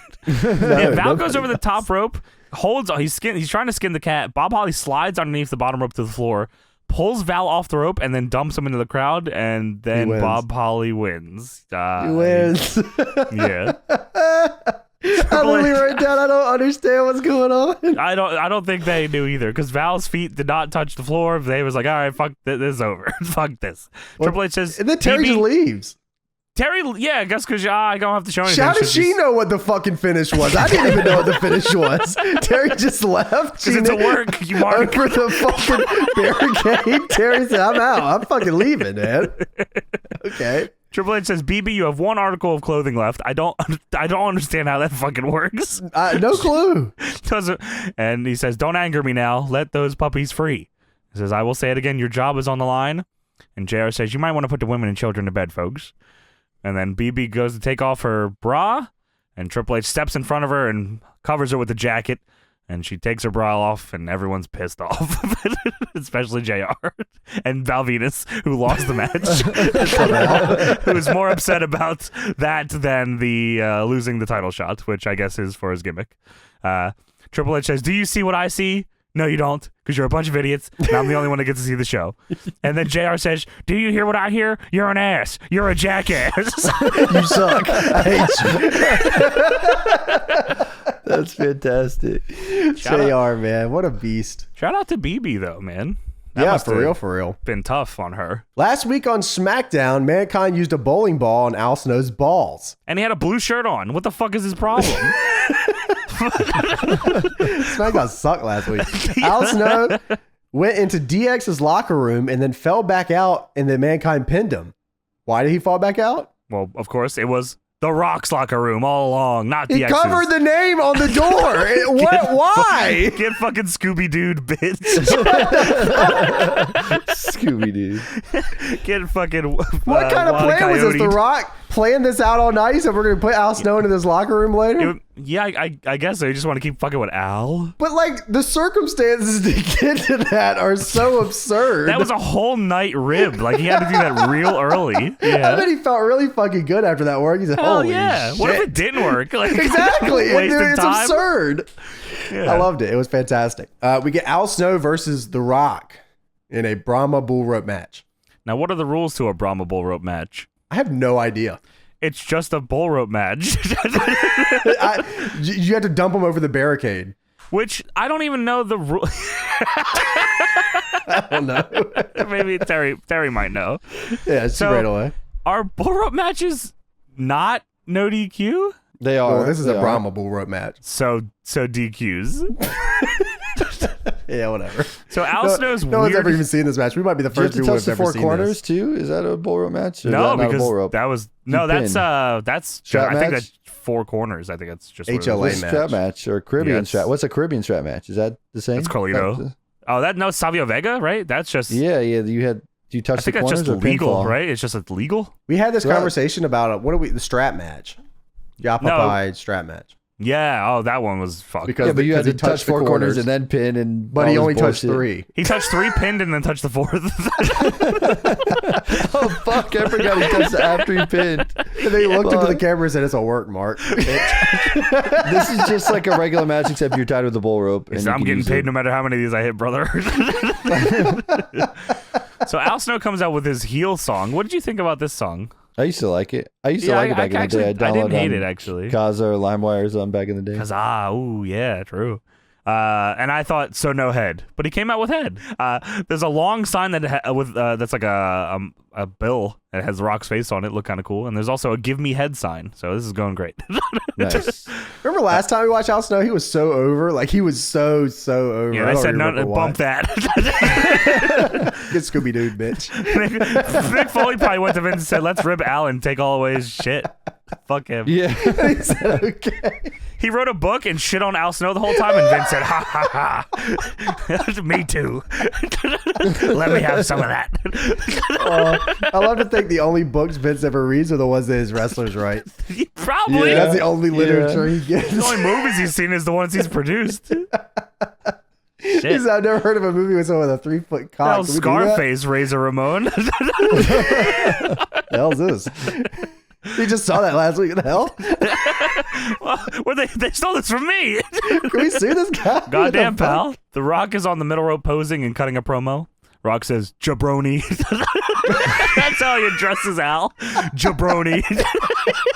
Fuck Al Snow. Fuck you. Fuck you. Fuck you. Pussy boy. I like to think The Rock did call out a fly. They didn't even talk about I it. think he Rock just forgot his talked name. shit. Jabroni.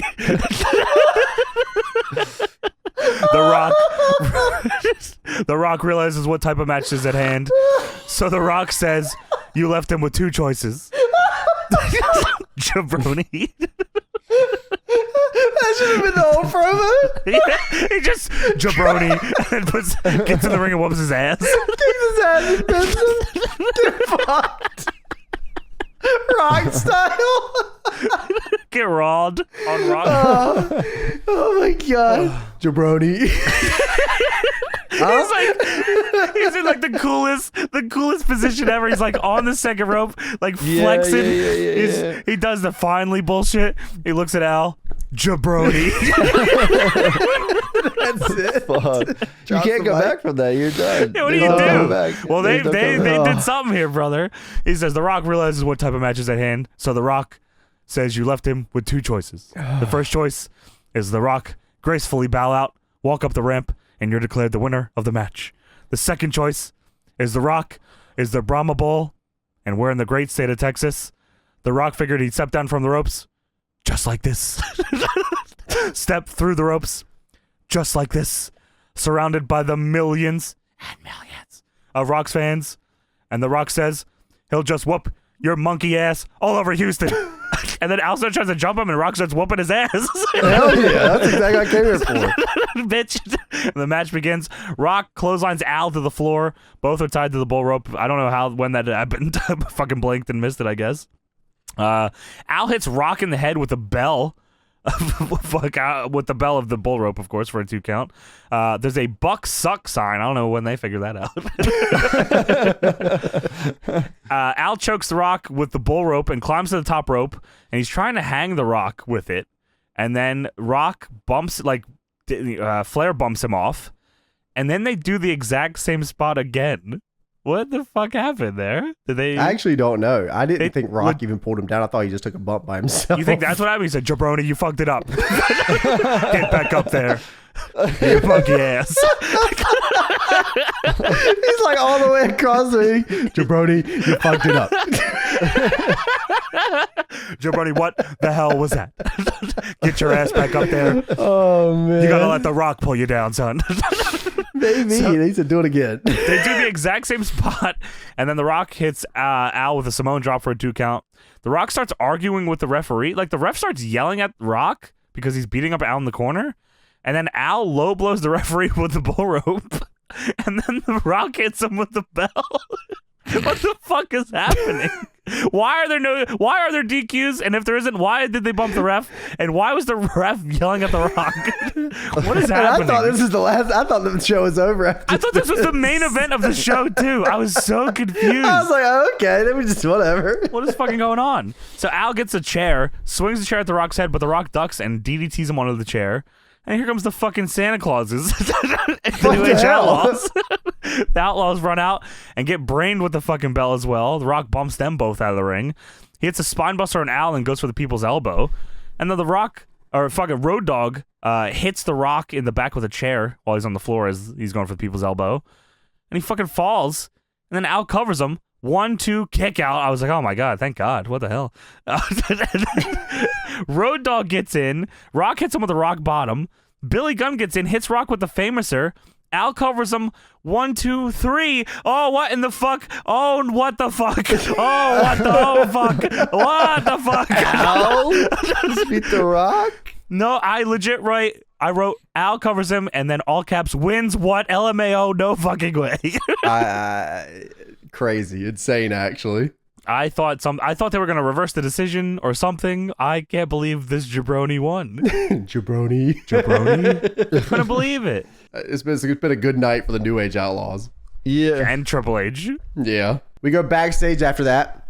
Mean Street Posse accidentally pour a vase on Triple H's dick. Yeah, he spilled flowers on his cock and Stephanie. The hell? Yeah, kind of on Stephanie, barely at all. On a shoe. Yeah. Triple H says, "Look, man." He was very nice, actually. He said, "Look, man, I'm give you guys a Christmas bonus tonight. Yeah. All right, it's gonna be a match." Mean Street Posse looked down and say, "Oh, the Acolytes." He said, "No, not the Acolytes. The three of you against two members of Too Cool. And if you ever drop water on me again, you get the Acolytes every night of the year." You gonna get that No Mercy storyline? Oh no! Please, no. God, no! We're not even in that game. No. We go backstage. Tori is pissed because this is not fair to Kane or her. I said, "What? What are we talking about?" I had no fucking idea what she was talking about. This isn't fair to Kane or her. Yeah. It sounded like they dubbed Tori's voice here for a second, like it didn't match what I was looking at here. Yeah, maybe. Triple H then says, "Hey, okay, that's cool. Hey, we'll give Kane a shot at the world champion, the Big Show, here tonight." I was like, what? Tonight? What the fuck? How long is this show? Yeah, this show, the weekends, we still got matches I couldn't left. believe it. I couldn't believe it. If Kane loses tonight, Tori has to spend the Christmas with X-Pac. Yes, Christmas vacation with X-Pac. You can spend the holidays with him because X-Pac is a hard guy to buy stuff for. That's a punishment. Sorry, X-Pac gets no pussy, so we are real desperate here. Please fuck my fucking friend. Please fuck the shit out of him, please, God. He won't stop talking, sticking his tongue out.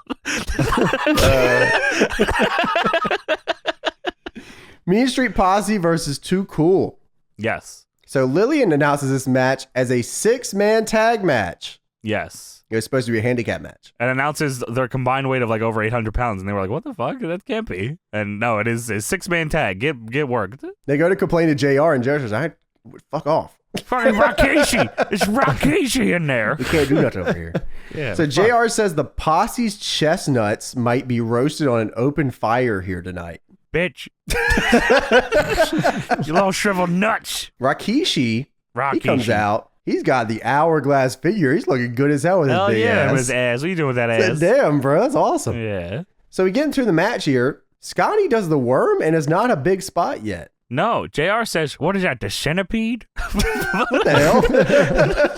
They're the good guys. JR also says, Rodney has so much money, why does he need to get a decent haircut? That's awesome. Got to be a rib. That's baller That's line. awesome. Rodney's got every haircut everyone has nowadays back then. That's crazy. Yeah, you're right. He was a trendsetter. So I was watching this match, and I'm watching it because at the very beginning, the Mean Street Posse's putting the fucking hands to him. Gimmick. I'm watching this. If you guys ever wanted to wrestle in DPW, we could do matches just like the Mean Street Posse. So you make the word, and we'll figure that out. I'll keep that in mind. Yeah. Rikishi hits the bonsai drop on, was it Joey Abs? Yes. And Michael Hayes says, as he's in the air, midair, look at the dimples on that ass. He screams it too. I'm not. No. I love how Rikishi does the Rikishi gimmick on every move he does. So bonsai drop, puts the arms out. Rikishi driver puts the arms out. Oh my dude. He hits a Rikishi driver on Rodney. And you would think it's easy for Rikishi to protect somebody on like a driver because he's got some thick thighs. I swear Rodney's forehead smashed this fucking canvas. Oh my God. With your hair on that. Yeah, fucking hell. Rikishi goes to leave after they win with the Rikishi driver, but they grab him to dance and the crowd starts chanting for Rikishi. Pete Gas was also arguing with JR and Michael Hayes after the match, and JR says, there's nothing we can do. Contact your union. Oh, that's a rib. That's good. So the crowd chants for Rikishi. He puts on the fucking glasses and they do the dance. Yeah, it was over. Good deal. Cool. I wonder how early that is, that they're doing that. It's got to be pretty early, right? It feels pretty early, yeah. He does, because he doesn't even have Rikishi on his gimmick yet. Rikishi. It's still just the black one. Thing. Yeah. We go backstage. Patty. Jabroni. That's awesome. Backstage segment. Steph and Triple H talk about the Mean Street Posse are morons, and they say that tonight this WWF title match will be loaded. What do you mean by that? Well, WWF Royal Rumble is brought to you by 1-800-COLLECT. Woo! And there's still more matches. I can't believe this. It's the main event, I think. Kane versus Big Show. You're right. Main event time. For the title. Which is crazy because they just said, yeah, we'll book this for the title on the show or whatever. Big Show has weird stage pyro here. Like they hadn't figured out. They just said, blow some shit up. And then he gets in the ring and his in-ring pyro is loud as fuck. Oh, dude, my God. Did you see the entrance for Kane? Everything in the arena goes super dark except for the Trons of Steph and Triple H. That was awesome. That's sweet. Big Show comes out here with the WWF title, and he's still got the long hair and everything. And every time these fucking dudes face, I swear to God, they have a chip on their shoulder. I don't know what it is about these two dudes that they get together. They both know in 2 to 3 months they're going to get some stupid angle. It's time to reset them again, baby. Yeah. Well, Triple H and Stephanie come out. They come out here to hang in a fucking lazy boy chair. It looked like a super sick chair, too. It did look comfortable. Awesome. We get into the matchup here. Kane hits an enziguri to Big Show over the ropes. What the fuck? Big Show hit Kane with a side Russian leg sweep. I couldn't believe it. Actually awesome. Yeah, the fucking enziguri that was loud as hell, and Big Show bumped over the top rope for it. And then Kane clothesline off the top to the floor. To the outside? What the fuck? Awesome, yeah. These fuckers always do this when they face. I don't know why. I love it, though. I fucking keep it up forever. Kane sends Big Show into the turnbuckle post. He runs into the steps. Just fucked, man. He hits his steps just dirty. Slides off his back and throws him into him, and Big Show like falls down the stairs. Big Show then just grabs a chair and hits Kane with it and gets DQ'd. And I swear to God, I was like, that's the finish, and then we're going home now. I was like, that's every Raw finish ever. I was like, okay, because there's got to be like only 2 minutes left, so that makes sense. That's fine. But it's not. Triple H uses the mic, and he says, hey, Mike Chioda, I forgot to tell you, this match is no DQ. Yeah, we should do that. We just change rules on the fly. Yeah, we'll go out there, lazy boys. You can sit on my lap, and we'll fucking. God, it's awesome. Yeah. Well, they ring the bell again and go back at it. Big Show dumps Kane into the crowd, and then he wins because the bell rings. Well, he goozled just like earlier. And then Stephanie had to take her top off. It was fucking crazy. I was like, wow, this is what a fucking sweet Raw. Yeah. Show goozled Kane on the floor, and Kane just kicked him in the balls. And then Big Show Samoan drops Kane over the barricade, like you said, and the bell rings because genuine, like James wasn't lying. That was the end of the match for some reason. And then but it was because it was a count out. The referee was counting, and Steph says, "Oh no count outs in this match." And Triple H says, "While you're at it, you might as well make it false count anywhere."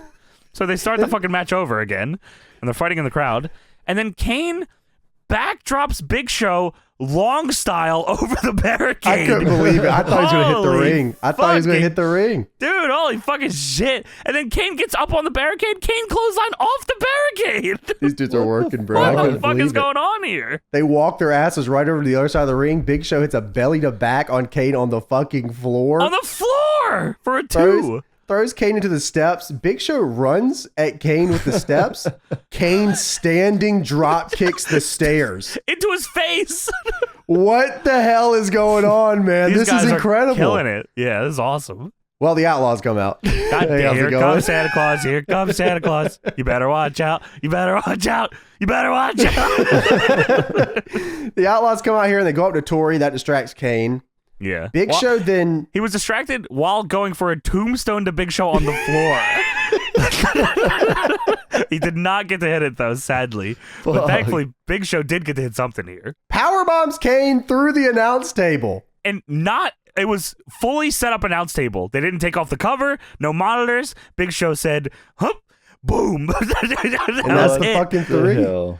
I love this match. This was awesome. Was incredible. This is probably we've watched a lot of Raw main events where they are not fucking great. No. This was legitimately good. These two said, all right, we're going to do whatever we can to get something out of this fucking horse shit. And it was awesome. It's probably, like, I've seen these guys face a lot. This was probably up there. This is probably one of their better, if not their best one I've ever seen. So, like, that's pretty awesome. Impressive all around. So the Outlaws then steal Tori. Well, I guess they don't steal her. She agreed to this, so they. She did agree, but they like act like they're. I guess she could have ran away, but she would be breaking the law, of course. Yeah, you agreed. JR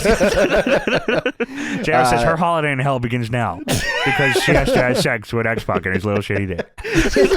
She's in Kane all the time. She's always in hell. She has every holiday in hell. That's a good point. She was going to hell anyway. Well, I believe Tori ends up with X-Pac. Yeah, so it was the same. I think in theory it was the same as the Stephanie Triple H swerve. Hey, you got Stockholm syndrome. Hey, you got effing Stockholm syndrome of this son of a bee. I think in theory it was just a repeat of the Stephanie Triple H thing where she was with them all along. Oh, okay. So that what makes it okay. Triple H says, I like to just say, this has been a lot of fun for us. Yeah, I'm fucking sure it has, bro. It's been a great night for me and the boys, I'll tell you that much. I'd like to wish the world watching, including you, Tori, and to our bro X-Pac, have a very raw Christmas and fuck her and her pussy. Please. JR, it's screaming at the top of his lungs here at the end of this, dude. He said, what has happened to the WWF? It's just Triple H saying Merry Christmas. Yeah. What has happened to the WWF? Help us, Satan! Bitch. Oh, wow. So that was Christmas Raw.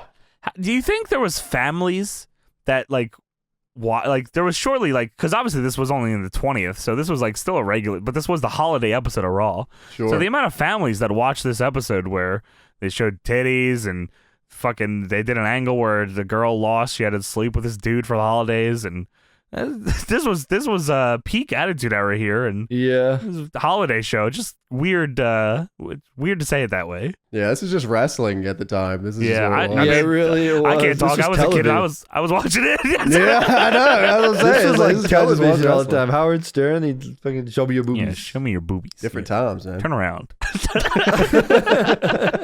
Yeah, there you go. Happy anniversary of this fucked up episode of Raw. Merry Christmas. All right, now it's time to talk about AEW boom. Dynamite for this week. Dynamite. Sorry, bro. Like JR's still not here.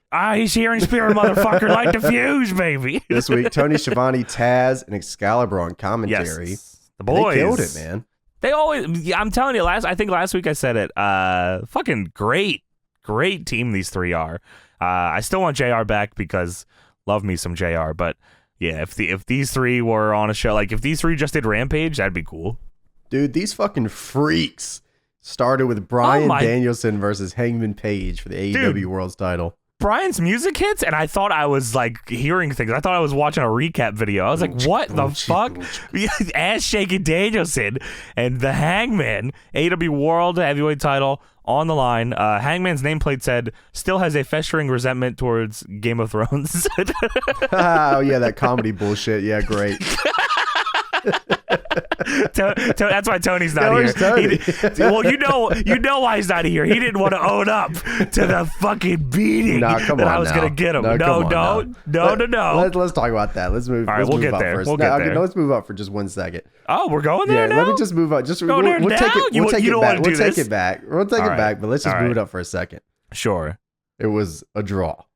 Okay, but who's the champion? It was a draw. Who by is a the world technicality. champion in all elite wrestling? You know what they say about technicalities? I don't know. What do they Fuck say? you. That's what they told me that people said. That was school's different there, man. Yeah, North Carolina's a little crazy out here. I guess so. You got Petey Pablo out here. Petey Pablo. Shouts out Petey Pablo. Shouts out Gringo Loco. Base God. Hangman Adam Page still your AEW World Champion. So I would love an apology right about now. That'd be cool. Yeah, I got one for you here. You can't see it, but it's on screen for you, buddy. Okay, I'll watch the Patreon video back, and I'm sure it was very gentle and nice. Yeah, of course. I mean, that's why Tony's not here. He knew. Yeah, and you should know too. Yeah, you got to stay though. I need here's somebody. Here's here what to I do knew here. They tore this fucking house down. This shit was sweet, bro. This was awesome. Even though I mean, as it went on, I was like, okay, this is going. I didn't know if it was gonna go draw or if it was gonna be last second. But I knew it was going the distance, and I was like, it's okay. I mean, these two are fucking sweet, and that's fine with me. Well, this match did everything it needed to do for Hangman Page. It single-handedly put his title reign on the map. It brought him back, I think, because he was kind of... Because he, I think Tony mentioned, or maybe it was you, that like he hasn't wrestled since he won the belt, so he was kind of cooled off a little bit, and Bryan was, hitting on all cylinders. But this, I mean, showing that Hangman can hang with the fucking dragon is for an really hour. All you could ask for. Yeah, for an hour, man. I mean, he's getting his fucking ass whooped too, though. Yeah. Danielson took his ass to the streets for like 40 minutes. You're gonna earn this shit. Hell yeah, man. It's pretty sweet. Yeah, it was awesome. A lot of back and forth to start that match. Bryan put Hangman in the Romero special, and Ted said, "Yeah, brother, you put me in that back in the day." Excalibur said, "Danielson?" Liger. There was a sweet spot here that I don't know if I've ever seen like this before. Or I haven't seen in a while. Bryan was chopping away at Hangman, and he threw him off the ropes and chopped him on the way through. And Hangman just ran through it and hit a running chop. Yeah, that was pretty sweet. I do that every week in training when I forget the spot. Well, now it's just a real spot. It's you don't gotta pretend now. Exactly. Taz said that this match was 59-39 Danielson. Is that what he said? Okay, I thought he said... He said it was like 60-40, and he said, more like 59-39. What the hell's wrong with this dude? I don't know what the fuck that means. Good math guy. Yeah, that's Red Hook math, brother. Yeah, hell yeah. That's the El Camino. That's an El Camino, bro. Oh, shit, word. Bryan is just beating the shit out of Hangman on the ground. The crowd is booing him. The crowd is thankfully behind the Hangman on the right side of history here, unlike some of us. I don't know. It sounded pretty split in the beginning for me. Well, it was like 59-39. Yeah. Brother.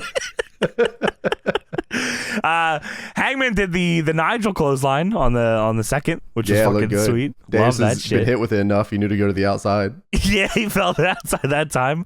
Hangman jumped off the top rope and Bryan just kicked him in the midsection. Bryan dropped a knee off the second to the back of his head, which I think he did maybe to Silver. I don't know if that's in his repertoire now, but it was fucking cool. He's got everything in his repertoire. Every move ever is in his repertoire. Unlimited moveset. It's not. He's faced everybody ever, yeah.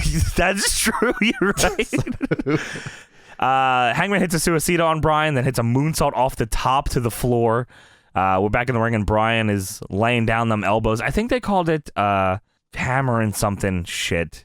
Anvil? Anvil? Hey, a hammer and anvil. I thought they were going to call it the hammer and sickle at first. Me too. Like, but that's somebody else's thing. Yeah. He's going for that.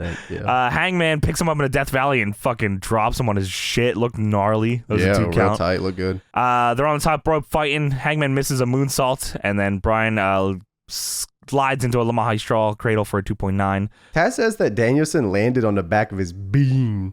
That sucks, brother. He did that to me too. You? No, Liger. Made in Japan, not Mexico. Just so you know. Get it right, you fucking piece of shit. That's the El Camino, bro. That's a rich hand chop. Rich hand chop. That's a freestyle bow and arrow. Bryan goes for the label lock, but Hangman gets out of it. Bryan ends up putting Hangman in an ankle lock, which I saw you were very excited about. Hey, man, I started freaking out. That was awesome. I love a good ankle lock. I saw you tweet it with the screenshot. I was like, I can only imagine you sitting there smashing your keyboard as fast as you can to get that fucking tweet out. I saw him grab the ankle, and I already have fucking control shift. Fucking, I say, here we go. Ankle lock my bitch. She don't want to pay me. You think that was in his head too? Started humming it. Bryan hits 2 running drop kicks in the corner, and then Hangman catches him with a fucking pop-up powerbomb for a 2. Crowd is nuclear now. Speaking of pop-up powerbomb, guess yeah, we're never talking about that ever again. Actually, no, we can't. You can go to the orphanage too, you fucker, bitch. Kevin, I love you. It's okay, brother. It's okay. You ruined my life. I'm sorry, Kevin. Look what you did. Damn, he's probably making disgusting money though, bro. It's probably crazy. I know. Shout out, man. I know that money's fucking stacking. I know that family's looking good. A lot of Disney trips in the future for the Owens family. It's kind of cool to think Kevin Steen's like probably super millionaire now. That's awesome, actually. Yeah, that is pretty sweet, good for actually. Him, but yeah, damn it, man. I wanted that. Sorry, we're going to get you, Derek Wire. We're going to get you out. We're going to get you out. I'm going to get you. Generico! Sorry about your friend, but we're going to get you. We'll put Kyle in his box.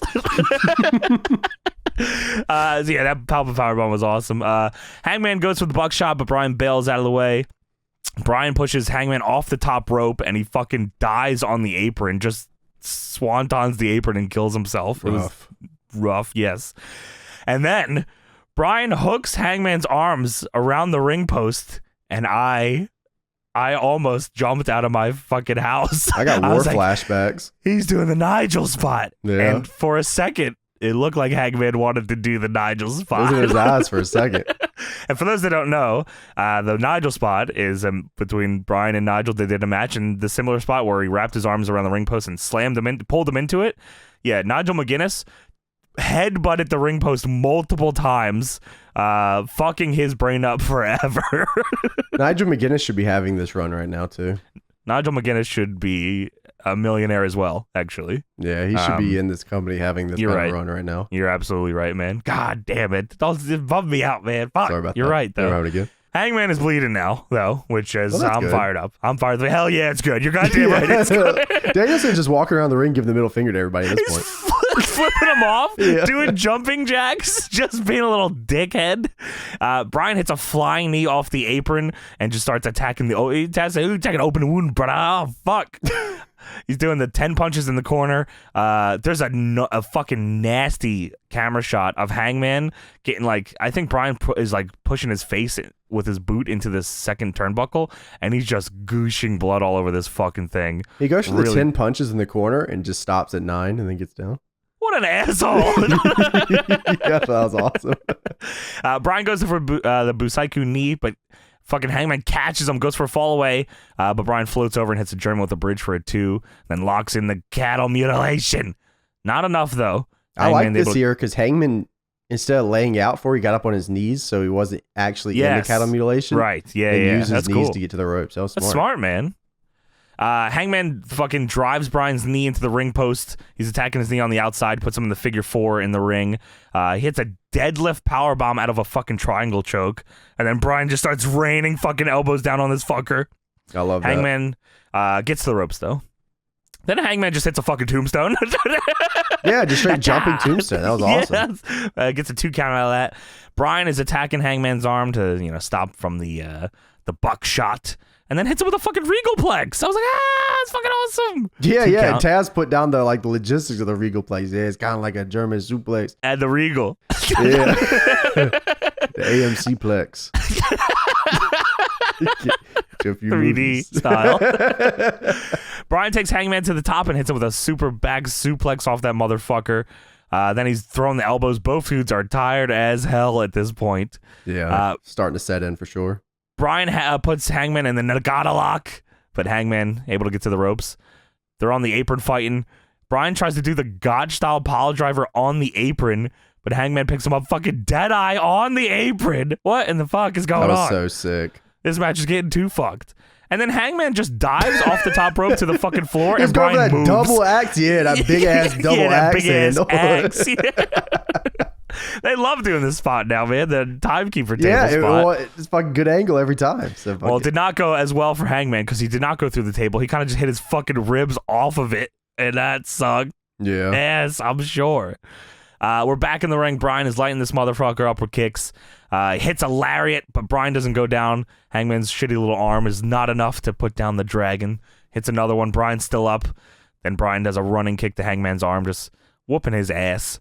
They try to go back to the top here, trying to hit that back suplex. Yeah, that big back suplex. Suplex. Yeah. But, dude, he goes for it. Hangman backflips and lands on his feet and then hits a fucking rolling lariat. What the fuck? That was really fucking tight, too. Like, that was awesome. Oh, my... Dude, if I jump off if I go off of my bed, I'll blow my knee out. Let alone backflip unbelievable, off actually. The top rope from that height. What the fuck? They go back and forth with some pins. Bryan goes for a German, but Hangman lands on his feet. They exchange rolling elbows, just really shattering each other's brains here. Bryan kicks Hangman in the head. And then I guess you're just allowed to say it whenever you want now. Bryan says, I'm going to kick his fucking head in. Yeah, that was awesome, though. Because later on, Hangman throws it back. Hangman yells it too, yeah. He stomps on Hangman's head. He stomps out Hangman's head, and then he walks up to him, flips him off, and says, fuck you. That's so sick. Bryan goes for the Busaiku knee. Hangman catches him, hits the fucking Deadeye for a 2.9999. And this is where Hangman says, I'm going to kick his fucking head in, and starts stomping in Dragon's head. Hangman goes for the buckshot, and I swear I said this last week. He's going to go for the buckshot, and Bryan's going to catch him in a label lock. And this is what happened. And I was so scared. I was like, no. That's why I started typing my notes in all caps. I can't deal with James and Tony, no. Start writing these bitches in all caps. I think I wrote down a couple of fuck you Johnnies in here somewhere. No. What the hell? He's got him in a label lock. He's cross-facing Hangman, putting it in again. He's just can't get it. Hangman is trying his best. He's not crawling for the ropes. He's just trying to like drag his fucking limp shitty arm out of this fucking label lock. It looked really cool. The struggle was awesome. They said there's like a minute left, I think. And that's when they get out of the move. Bryan gets thrown over the top. He skins the cat, and then Hangman just wrecks his shit with a fucking lariat. And pops his shit to all hell. Hits the fucking buckshot. No. Hell, yeah, just kills him with a buckshot. I'm like, yeah, fuck yeah, pin that fucker.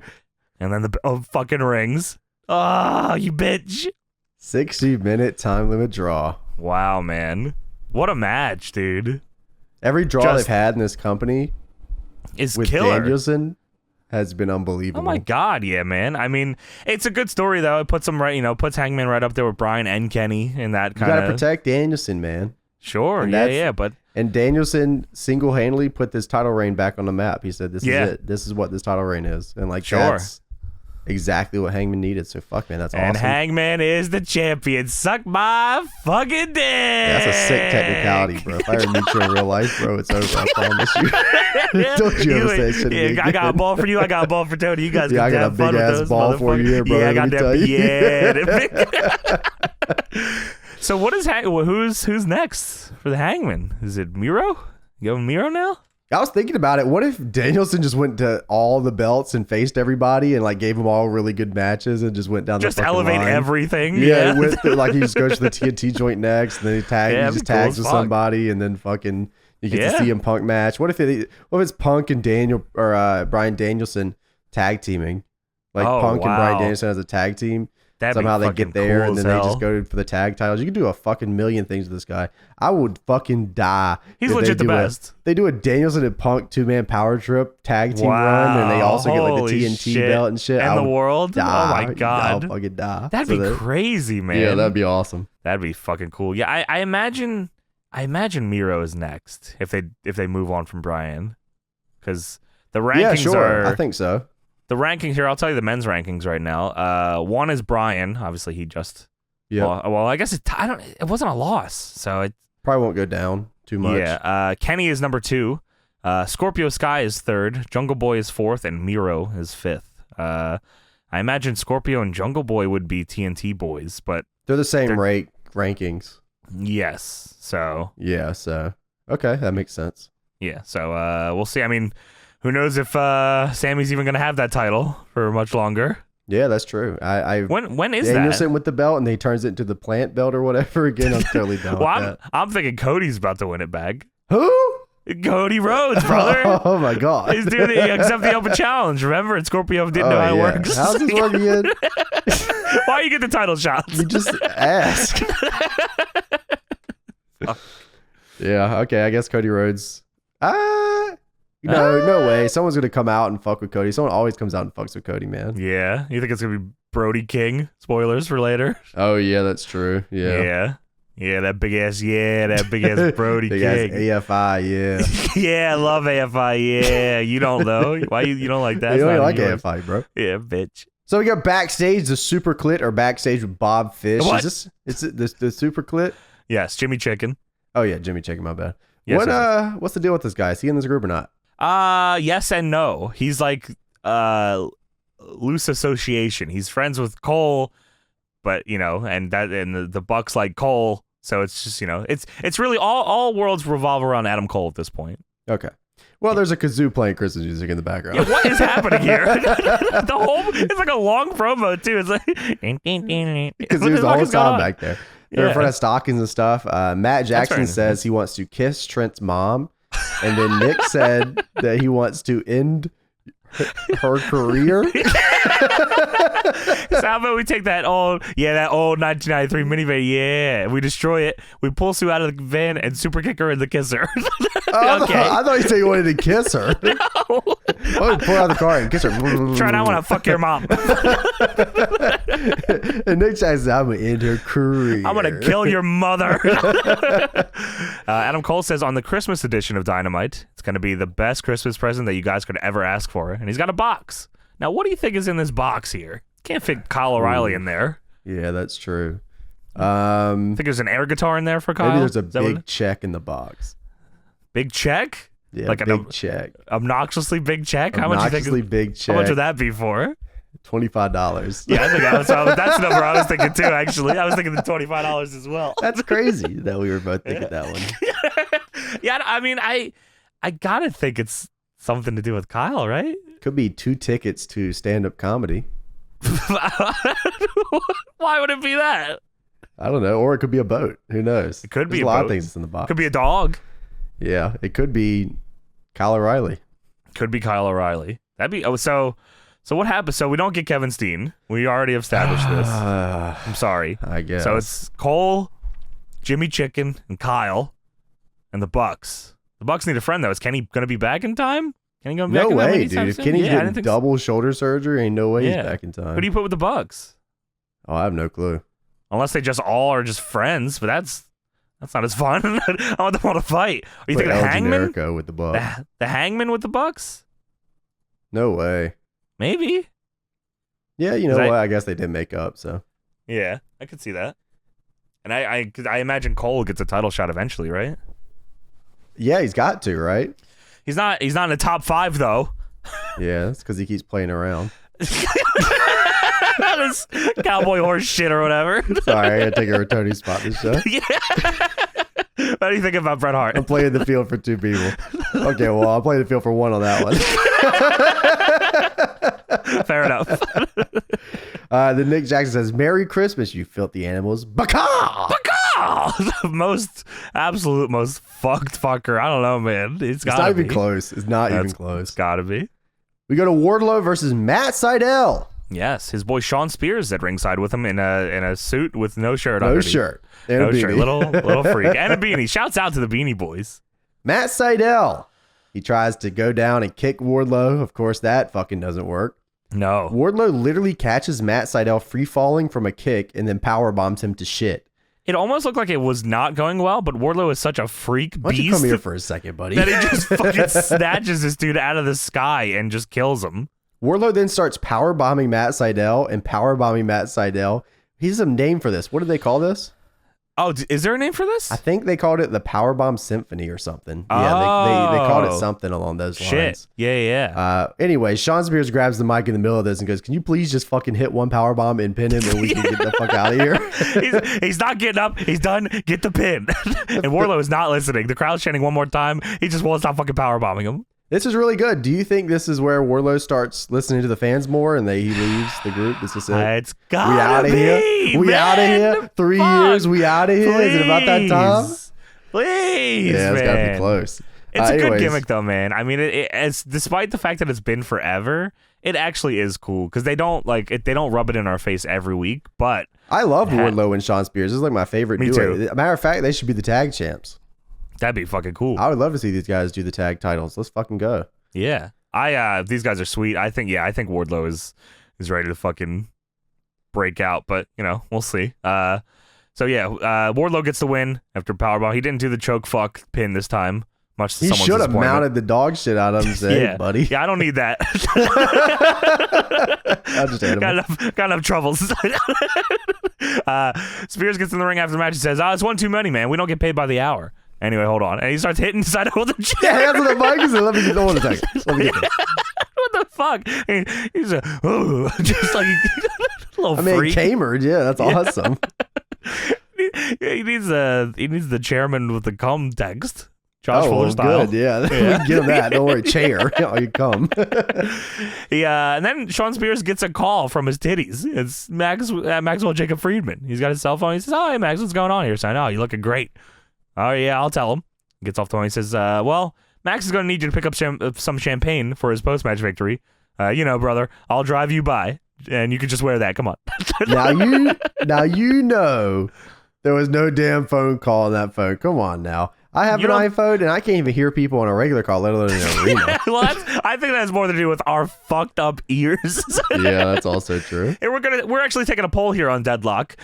For those of you that make actual phone calls on your cell phone, how hard is it for you to hear the other person on the other end? Because for James and I, it's fucking horrible. It's at least 11 out of 10 for me on the hard I have meter. to crank it up, and then that doesn't even do it for me. I have to I'm like putting the phone in my ear, please. I'm melting my ear. Just yell at me, fuck. And then I gotta say, 700 times because the fucking person can't understand them. Well, I'm guessing they didn't go buy that champagne, so. I didn't see any champagne, but maybe that was post match. Maybe they didn't want to bring it out to the ring. Well, we get a pre-tape. Ty Conti is pissed about Penelope using the knuckles, as she calls it. Stop using the knuckles. Bitch. I think it showed Ty training with Marina Shafir. I don't know if that was her or not. It looked like her, but yeah, I think you're right because she's on Dark this week or last week. Right? Yeah. Which is cool. I hope they end up using her. She's good. Sure. Penelope then says, "Yeah, well, you know what? I used the Moolah lock, so fuck you." And Did she say I tapped out plenty of pussies with the Moolah lock? Pussies, dude. Pussies. I thought they were going. They were saying fuck earlier. I didn't know what was going on. Tapped out plenty of pussies. Awesome. Yeah, Plenty of Penelope pussy says with that she Moolah lock. tapped out many hussies with the Moolah lock. Great. So I think they're going to be having a submission match on Rampage. They did, yes. She challenged her to a submission match, and it is on Rampage, and she called her a bitch. Bitch. True AEW style. This is just this show. Everyone's Submission match on swearing. Rampage. Bitch. We get a pre-tape. Malachi Black is in an episode of Breaking Bad. Hey, this is sweet. I don't know what the fuck he said, but this is cool as hell. This felt like it was recorded by the dude that does the GCW stuff. Yeah. So I wouldn't be surprised. John Carlo shouts out. Yeah, he does really good work in this. He's look great. Exactly. I don't know if it was or not, but it looked like it. No, I don't. Yeah, this is awesome, man. I think he did the MJF one last week. Oh, did he? Yeah. Okay, maybe he did do this then, because that felt, this was very well produced. Really cool looking. Malachi Black is the coolest motherfucker on the planet. And the only thing I caught... What's that? Does he own this? Oh, maybe. You only think it's like Bret Hart's house or something? Where is this? The only thing I caught from him is that there was somebody there, hooded. I thought he was playing Squid Games, but I don't think that's what it was. It was someone kneeling there. Angry Bird. And he was chanting, don't uninstall that from your phone, bro. It'll go Malachi Black got right up in his face and say, your phone got games on it? Got up to his ear and said, take the dog to hell. Don't uninstall Flappy Bird. You can't get it back. That's what it is, Flappy Bird. Sorry, bro. Malachi Black spit in his face and then the dude threw up. Yeah, great. What the hell? What is going on here, man? Malachi said, now you are so much more than a king. Is that what he said? That's right? Yes, now you're so much more than a king. And it took me a minute. I was like, what? I was like, well, it can't be Eddie Kingston. Wouldn't make any fucking sense. I don't think it's Kenny King. That doesn't make any fucking sense either. And then I was like, oh, and I looked on Twitter and I said Brody King. I was like, Brody King. And word is Brody King is signed to AEW. So he needed fucking people in that group. House of Black needed people. And I think he already has teamed with Brody King before. I think they're the PWG tag champs. That's what I thought. Yeah, so that should be cool, man. I'm down for that. I wonder what goes on with Julia Hart though. Oh yeah, because they talk about that a little later, but we'll talk about that in a second. Sure. So we get into Hikaru Shida versus Serena Deeb. This is the rubber match, third match. Yes. That they're having here. Why do they call it a rubber match? I couldn't figure it out. I looked it up. There was too many words on it, and I couldn't figure it out. Damn, do you if you would know? have asked me a couple weeks ago, I would have been able to tell you, but I don't know anymore. I forgot. I literally looked it up the other week too, but I forgot it already. Couple of weeks. That's fucking true, brother. I respect that. It's okay. Somebody else will tell me. It's fine. Yeah. I won't put that on you. So no lockups in this one. Serena Deeb pushes Sheeta off the apron, then Sheeta just straight up throws the goddamn Singapore cane at her. Fuck you. Watcha! No lockup, straight up brawl here. Kicking each other's ass. Sheeta hits a crossbody from the middle of the second, not like the over by the turnbuckle, just in the middle. She climbs over. I don't even know how she got standing up on Doesn't make sense. Must be tight ropes over there. Deeb then rolls through and catches her in a trailer hitch. I thought that looked awesome. I think did we see her do that before? This I think whenever she does dive, it's usually from the middle of the ropes, which is yeah, she does it, but she like climbed over and stepped and then got there and then sat. I was like, what the hell is this? It's weird. Crazy. Yeah. Deeb then locks in a figure 4 on Sheeta on the turnbuckle, laying on the steps. Which is pretty cool. That's pretty kind of smart, actually, yeah. Yeah, Brett used to do that. Sheeta then hits the delay vertical for a 2. Deeb locks Sheeta in a tree of woe and then just starts banging at her knee. Fuck you. She like put her in like a heel hook on the top rope, right? Yeah, that was awesome. Yeah, it was cool. There's also a guy in the crowd with 15 signs, and they all sucked. Right in the front row, yeah. Oh, my God, dude. All of them were misses. What are you doing here? Just standing up with all of them, too. Fuck, bro. Deeb hits a neck breaker on the turnbuckle hook. Ooh, like in between the top and the middle buckle, if that makes sense. Sure, yeah, she brought her out. She's done it before, so. Yeah, but yes, cane bomb for true. High stack a motherfucker for 2. She hits north-south knees on Sheeta here, and then a weird fucking last chancery. I don't even know how she got there.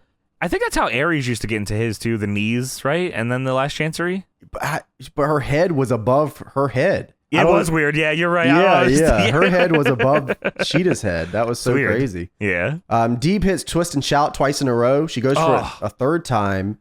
But Sheeta picks her up on the third and hits the Falcon's Arrow. I love that spot. That was in my mind. I always think back to that is like the El Generico spot where they would like running hard and then someone would like beat the fuck out of Generico and then look like they were going for a suplex, but Generico would pop them up and hit a fucking brain buster. Yeah, as I was saying, he usually did the brain buster. Yeah, shit's awesome. Cole does that too with the the Ushigoroshi or whatever. Yeah. I love that. Yeah, me too. You can only do that with a few moves. It's like the Day of Reckoning momentum shift. Yeah, that's sweet. She can't get the pin though because she's fucked up. Deeb goes for the Deeb Tox. Sheeta rolls out, then they roll through, and then Deeb locks in a single leg Boston Crab out of that. Yeah. Deeb then rips the turnbuckle slapping the pad. shit out of each other, by the way. After that, they're just smacking the fucking dog shit out of each other. Sheeta sends Deeb into the turnbuckle. Yes. She comes out. Sheeta wins with a jackknife pin. Yeah, and it didn't go right into the thing. They were like kind of going back and forth with pins, and I don't know if they got lost, and then they just kind of, and then she kicked her in the ass and sent her into the buckle, and then got the win. So I guess it's just, to use Deeb's shit against her. But that doesn't feel like a rubber match ending. You know what I mean? Like a second match ending. Yes, right, exactly. I felt like there's more, which I'm not against. Shit, give best of 7 with these two. That's okay with me. Sure, yeah. They got good chemistry. Which I don't know if that's what it is. But yeah, that definitely didn't feel definitive. It cuts away immediately to a Griff Garrison promo. Yeah, that was real quick too, wasn't right it? After this is supposed to be like the rubber blow off. You don't even get any. Nothing. No celebration. No. Straight to Griff Garrison. Which makes me think if that's the end of it, that's very strange. Yeah, we'll see. We'll see how it plays out. Good Yeah. match though. They fun stuff. It was a little fun. weird, but they got there and it was cool. So. Yeah. Backstage segment. Varsity Blondes are pissed off because Julia Hart got misted by Malachi Black. Yeah, you bitch. You might be intimidating, but you're a coward. And I promise I'm gonna bring the fight to you, motherfucker. Yeah, why don't you calm down for a second, buddy? You seen this guy? Whose side are you on, you pussy? You seen bitch. these guys, You bro? fucking pussy bitch. Come on, man, don't say that. I'll kill you, and then I'll kill him. Yeah, that was very sweet. We'll break his fucking jaw. Yeah, it's knock knock. Yeah, that's exactly what it was. It was cool though. I'm looking forward to that match, Malachi and Griff Garrison. Yeah, it should be interesting. Griff's gotten really good lately, so. Yeah, sure. We get a pre-tape for Hook, who made his debut on Rampage. That's still crazy to see. At first, they showed the Tron of Hook, and I was like, oh shit, here comes Hook. But now it's just a recap. I was like, motherfucker, man. Damn it. Yeah, that was cool, though, and seeing Taz afterwards puckering his lips and stuff, probably trying not to cry.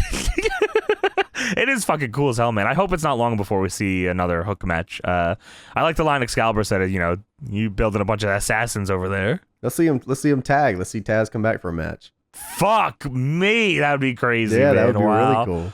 Double team. I don't see it out of the realm of possibility. If they're building towards a Sting and Tully Blanchard match, I definitely think Taz coming back for something was definitely That'd be cool plausible. as fuck, man. Yeah. We go backstage. Eddie Kingston is pissed off at 2.0. He's always pissed off, but yeah. Yeah, he is very pissed off all the time. Yeah. Kingston, Lucha Bros, and Proud and Powerful are going to face 2.0 and whoever the hell else they want to fucking bring to the match. It turns out that they got the Acclaimed for that match, by the way. Well, Kingston says, fuck you, specifically Daniel Garcia, and fuck Buffalo. I don't care where you're from. Buffalo? He said, I don't care, Garcia, you little ugly man, you. Bitch. He said, you jumped my boy Monkey, a.k.a. Ortiz. Okay. The Monkey Man? Yeah, Monkey Man. That's awesome. It should be a good match, or at least fun at the very least. Is there 2 10-man tags on Rampage? Is that right? What's the other one? Is the other one not the Bucks and Cole and shit? Is that on Rampage or the Holiday Bash Dynamite? Oh, maybe it's Holiday Bash. I thought it was Rampage. 3 10-man tags on Rampage. You know they're doing Rampage on Christmas Day? No, I don't think live, no. What do you mean? It airs on the 25th on Saturday. Oh, it's a Saturday Rampage? Yeah. Huh, okay. Yeah. So might be oh man, look at the time. I don't know. It might have been might be yeah. Woo. Yeah. Yeah. Might be boys are out of town. I don't know. Yeah, we're way out of town on that one. I don't know about that one. If you please forgive us if we don't talk about Rampage on Christmas. Yeah, sorry about that. MJF versus Dante Martin for the Dynamite Dozen Ring is the main event for this evening. Yes. That's right, Dynamite Dozen. I write Dynamite Diamond, but I forget Dozen is also in the thing, right? There's a lot of D's in this. A lot of D's. Throw some triple D's. Shouts out to D triple ring. D's out there. Yeah, fuck yeah. MJF comes out and says, "This place is a goddamn dump." Yeah, fuck your daughters. Yeah, you like Fuck 'em incest, for you me. little fuckers? You like Fuck incest? them. Yeah, you like this dress? You got 5 seconds. Yeah. He said your daughter's swallow, and maybe what the hell? Maybe you'd like me if I was more like you. Anti-education and pro-incest. Now, Far be it from me, but I mean, anti-education and pro-incest is pretty crazy. I've never heard anyone be anti-education before. That's all. What a great insult. You are anti-education, fuckers. That's sweet. MJF then says, he literally says, Dick the Cock Johnson. He's Dick the Cock Johnson. That's why I said this. Literally says, CM Punk sucks. Ryback rules. I was gonna text you, but I was writing. I was like, dude, there's no fucking way. What the hell is going on here? This is CM Puke 1. This is CM Puke 1. You think this he was literally CM Puke him. 1 the whole time? Yes, I think he was. I think he is CM Puke 1. I think he is Dick the Cock Johnson. I think he is all these people. What a beast! Wow, incredible. Did you Dante know Martin's here? The ring is appraised for $100,000. Appraised by who? By Taz. Praised by me is worth nothing, bro. Praise the Lord. How about that? Dante Martin comes out. He's in blue instead of orange. He changed that gear real quick. Yeah. Leo Rush not here this week with him. Are they not officially like back together? Is that why? Or yeah, what? maybe not. I'm not sure. Okay. MJF hits a headlock takeover for a pin to start this one off. I thought that was funny. Really keep on with that. Oh, that's good. Dante Martin hits a rolling thunder. Dude. Fucking 450 knee drop. Yeah, I think it was meant to be just the 450, but it was absolutely a rolling thunder 450 knee drop, which was fucked. This guy is fucked, man. He's crazy, and he does even more fucked up shit in throughout the whole match. MJF fucking stuffs Dante, then uses the ropes, puts his feet up. Bryce sees it and says, "Get the fuck off the ropes." Kicks his legs. That's awesome. Dante at this point is just doing shit. Dude, okay. What is this? He cartwheels from the apron into the ring onto the second? What is happening? Head off the middle turnbuckle. I don't know. Cartwheel. What is happening, bro? Flips over MJF. Big dive to the outside. Comes back in. Tope Condilo over the fucking ropes. Over the MJF. Yes. Was that the Taker dive one? That was right after the Taker dive. Okay, because then he did a dive from the apron over the fucking turnbuckle. Yeah. What the fuck? That's fucked. Then he gets back in. Fosbury flop over the top. What the fuck? So he hits the Fosbury flop, then what the fuck? He does a leap to the top rope shooter? He jumps to the top rope shooter and almost misses MJF from not because he cut it too short. He did the shooter too far. It was shooting star knees to MJF's fucking head. That's what insane. The fuck? Then I don't even know what the fuck was going on for this. A bunch of pins back and forth. A lot of pins. That was weird. Yeah, that was kind of weird. MJF hits a headlock takeover again for a 2. Dante then hits the Liger. He did the Liger bomb too, which was kind of cool. MJF did. Sure. Yeah, that was good. Dante hits his own side headlock takedown. Excalibur popped for it too. He's oh shit. Yeah. Oh yeah. The Liger bomb was after Dante's side headlock takedown.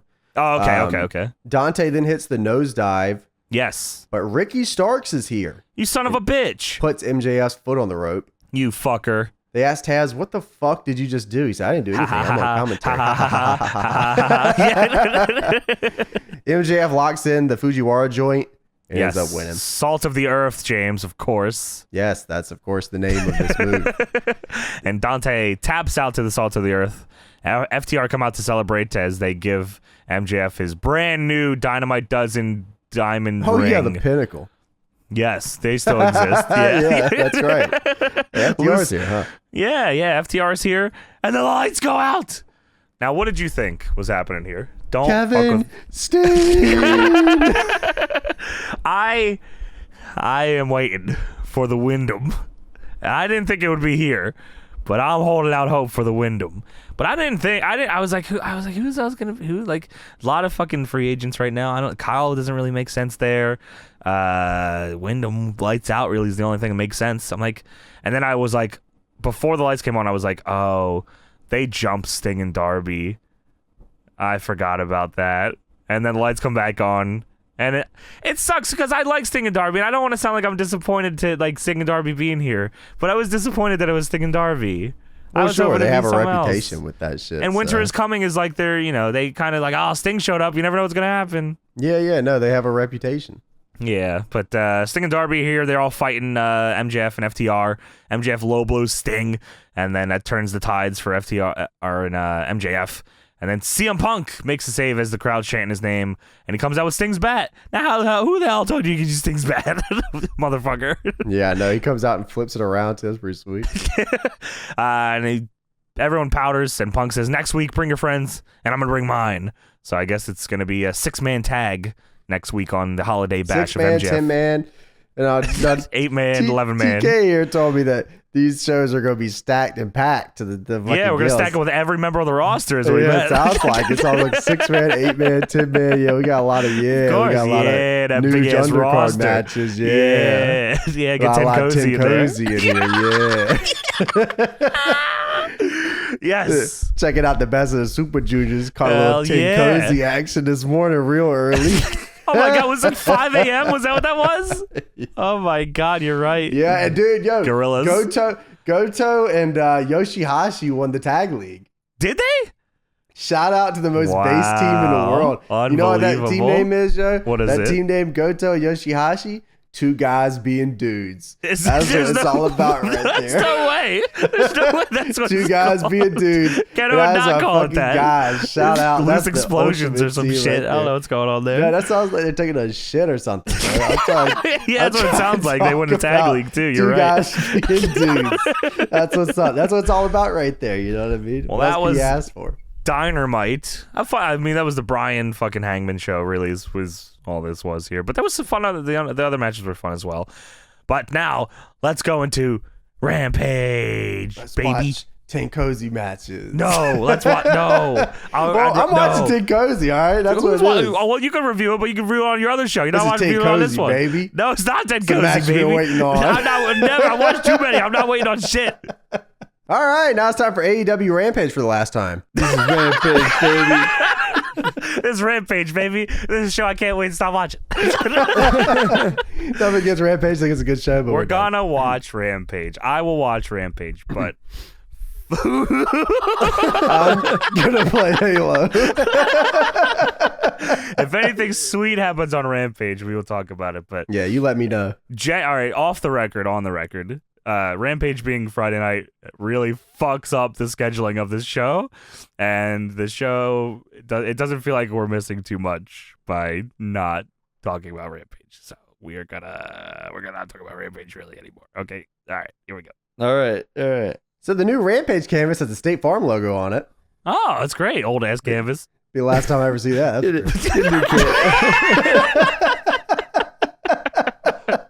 Now I gotta watch it again. Damn it. All right, Best Friends versus the Elite kick this off. Yes.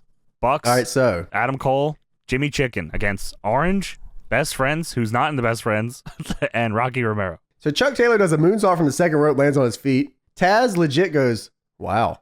I don't think he knew that Chuck could even think that was real? That. Like, wow, or is it like JR? Yeah, Wow? because then Taz goes, yeah, I mean, a lot of people don't know Chuck Taylor is a really good wrestler. Yeah, you.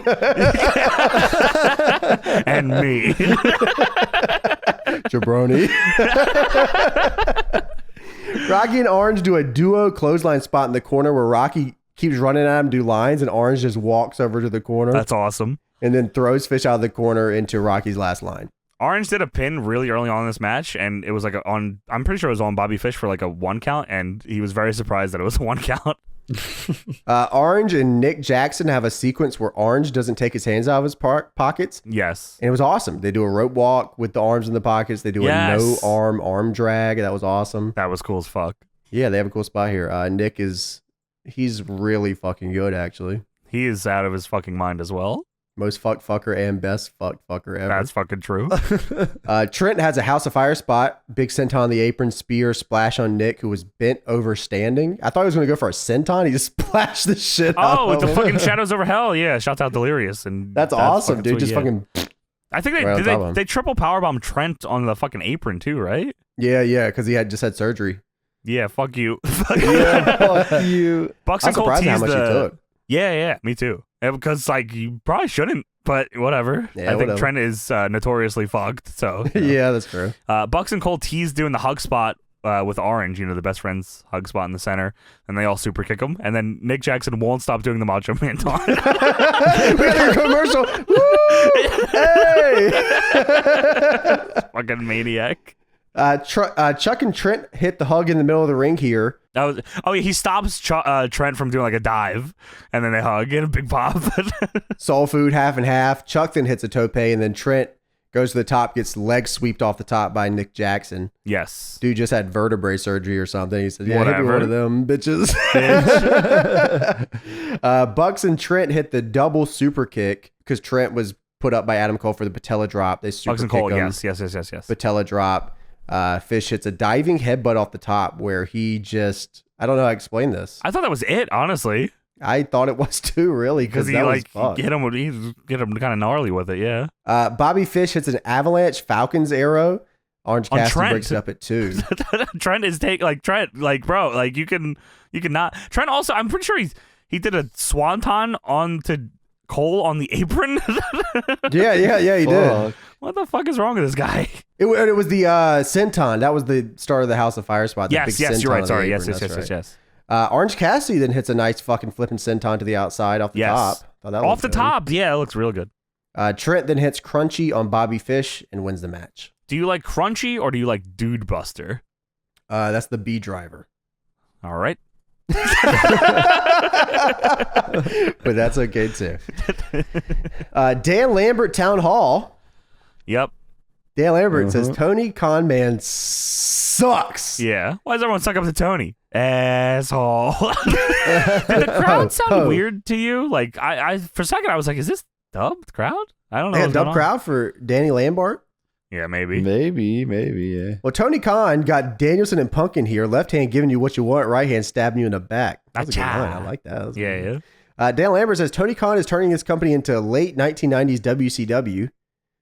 Dan Lambert playing the idiot Twitter users card real well here. I watched one WWE documentary and here I am. Now the guitarist, fuck you. Well, Cody Rhodes is here, baby. Yeah, well, he wasn't upset. Like he was, like you said, they were giving undeserving title shots to EVPs, and then Cody comes out only when he starts shitting on Cody's TV show. Oh, you better not. You said something about my show? And by the way, this is an open challenge belt. Yes, it is for open challenge. So anyone can challenge for the TNT Championship. Just go ask. So Cody comes in, he takes the mic from Dan Lambert, and then Lambert takes it back, and then Cody takes it back, and they keep going back and forth here.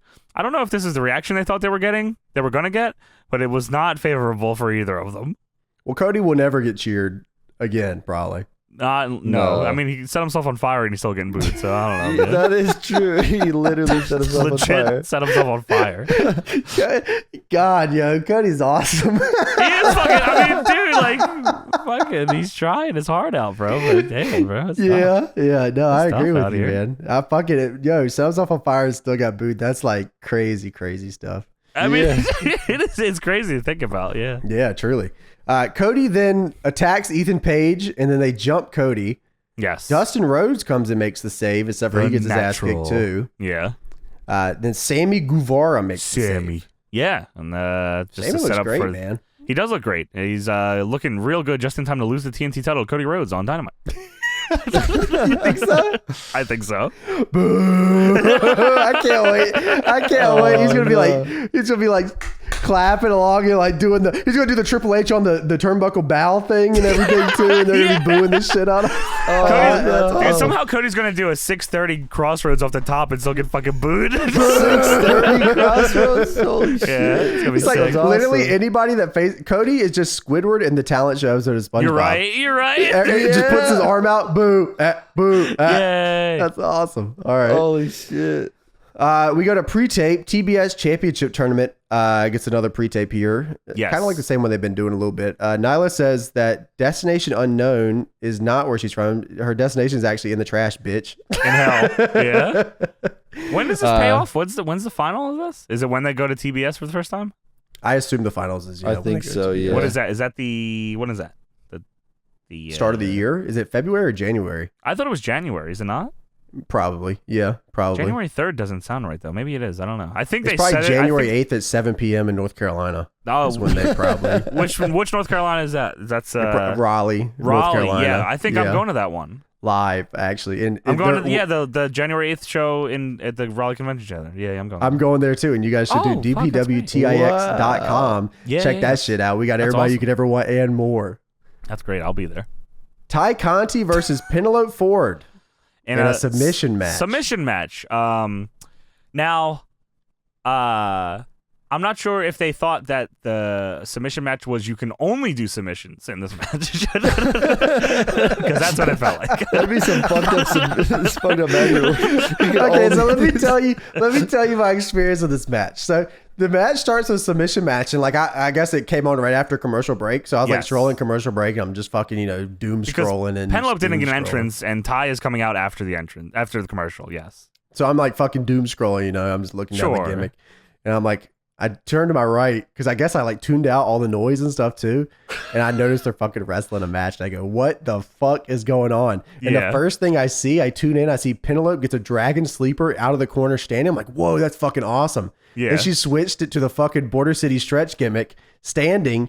And then Taz says, yeah, I probably would have just kept that dragon sleeper on. Oh my god! Oh my god! That's a freestyle bow and arrow she's got on there. That's the El Camino, bro. The El Camino, bro, is on there. It's a ridge-head shot. Hook would have did it better. The dragon sleeper was legitimately fucking awesome. It was just sit on her back, dragon sleeper. She switched to whatever the hell that was. Ty was doing some cool shit too, and it was just like. It didn't mean anything because they just rolled out. She didn't get the ropes. She just got out of it. Hey, don't think I also didn't notice that they're using Riho on January 8th. Don't think I didn't notice that. She could do a double shot, brother. Yeah, sure. Come on down. They're probably in Exhibit Hall B. Yeah. So Ty Conti ends up winning this match.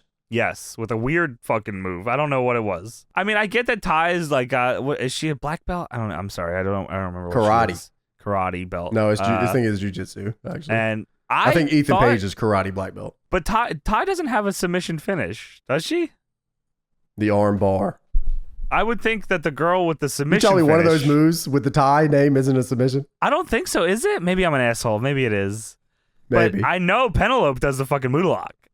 And yeah, she said it in the promo. She said, I do the Moolah Lock, brother. Oh, yeah, on the pussies. Yeah, I remember. That's the Moolah Lock, bro. All these pussies get Moolah Locked. I fucking remember. I said it earlier. Pussies. And I was like, okay, I thought the girl with the submission finish would win, but no, fuck you, I guess. Ty Conti wins. Yeah, and then the bunny uses those knucks. The bunny was distracting the ref too, but it didn't mean anything. Uses those. The match is over. And then she uses the knucks. Yeah. And here comes Anna Jai with the save with the chair. Woo. They're real good with those chairs. Yeah. So we have the announcement. The Owen tournament is a women's and men's tournament that will have the finals at AEW Double or Nothing. That's cool as That's fuck, pretty actually, sweet. man. Yeah, that is actually fucking awesome. Seeing Owen on my TV screen was really fucking cool. That's fucking awesome. And I'm glad that they're having the finals at Double or Nothing. That's a huge show for them, That's I'll be a big nerd right now, man. I can't wait to play as that motherfucker in the video game. God damn, that's gonna be cool. That's gonna be cool as fuck. That is gonna be awesome. I think we told the story before about how he's supposed to be in 2K at one point. I don't know if do I know the story? I thought I told you. I think it was 2K16.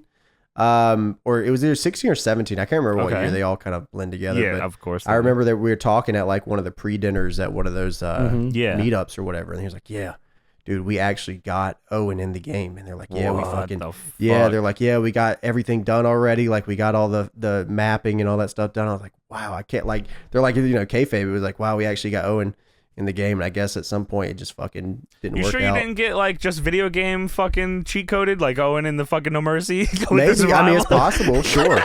Just hidden lore.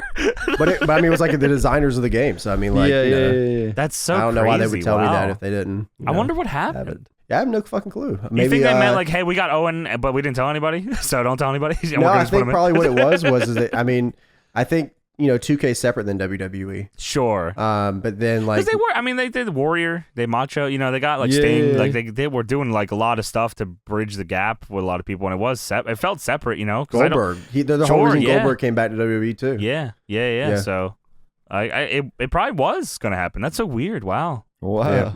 I did not know that. Wow. Well, now they're in AEW, so that's cool. Hell yeah, baby. I hope that game is sweet. Fuck. I hope they have Brett in it too. That'd be awesome. That'd be cool. Oh my god, yeah. 2.0 and the Acclaimed versus Kingston, Proud and Powerful, and the Lucha Bros. Yes, they do the pre-match interview here with Mark Henry. Max Kester says, "Yo, listen." Jeff Parker says, "Maybe we should save that for out there," and he says, "Okay." Let me cut the promo, brother. Jeff Parker starts talking a bunch of shit to Eddie Kingston. Eddie Kingston walks off screen. He says, "Yo, you gotta leave? You gotta leave? You gonna cry again?" And then he keeps talking a bunch of shit. Eddie comes back and says, "You done? Are you done?" Dude, I was hoping that Eddie would pop up in the other screen. And kick their ass? Sweet. Yeah, I thought so too. Yeah, I feel like awesome. they're purposely not doing that because everyone expects it, but they'll eventually do it. Yeah. Kingston says, "Yeah, Mark, just do the fucking thing. Let's get out to the ring." Yeah, so get the fuck, hit your line. And Mark hits the line. Now it's time for the main event. So they come out there. Max Caster tries to do his rap, but ends up getting hit. What did he say? He's like, "Oh, geez. I love JFK." And he gets hit. He grabbed the Max and said, "Jabroni," and he got and they said, "You better not." They all start whooping his ass. All right, so Santana hit a moonsault on 2.0 here. That was pretty cool.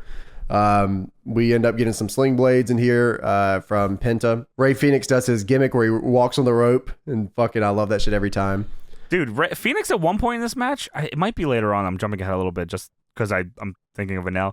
He does a dive off the top and somehow like it was actually kind of like Dante Martin where I don't know if maybe it was they're just trying to see who could jump the fucking furthest. He like does this dive and lands on Garcia's face with his knee. That was real fun. Santana ends up getting Bowens, hits him with a pile driver that looked great. Kingston tried to back fist him, tried to back fist on Garcia, but Garcia ended up ducking out of the way of it. Garcia then fucking rolls him up, and I couldn't tell if this was actually like the gimmick. Okay, I didn't know either because the whole end of this feels so rushed. So I don't know if they said, "Hey, fucking go home, brother," or what. Like probably. I mean, it was the end of the show. Like the time was up, so it was like 2 minutes. Yeah, right. Yeah, but like, but he grabs him. I guess he pulled the trunks up, and then he did. He pulled the trunks, and the commentary and Bryce were like on different levels here on what they thought. Because commentary was like, "Oh, he kicked out," and Bryce is like, wagging his finger at the bell. The timekeeper say, "Ring that fucking bell, son. It's over." Yeah. So I guess technically Daniel Garcia pinned Eddie Kingston. Yes. It was a little weird though, but yeah. Yeah, I think I just protect Eddie and get Garcia a win over him was probably the move here.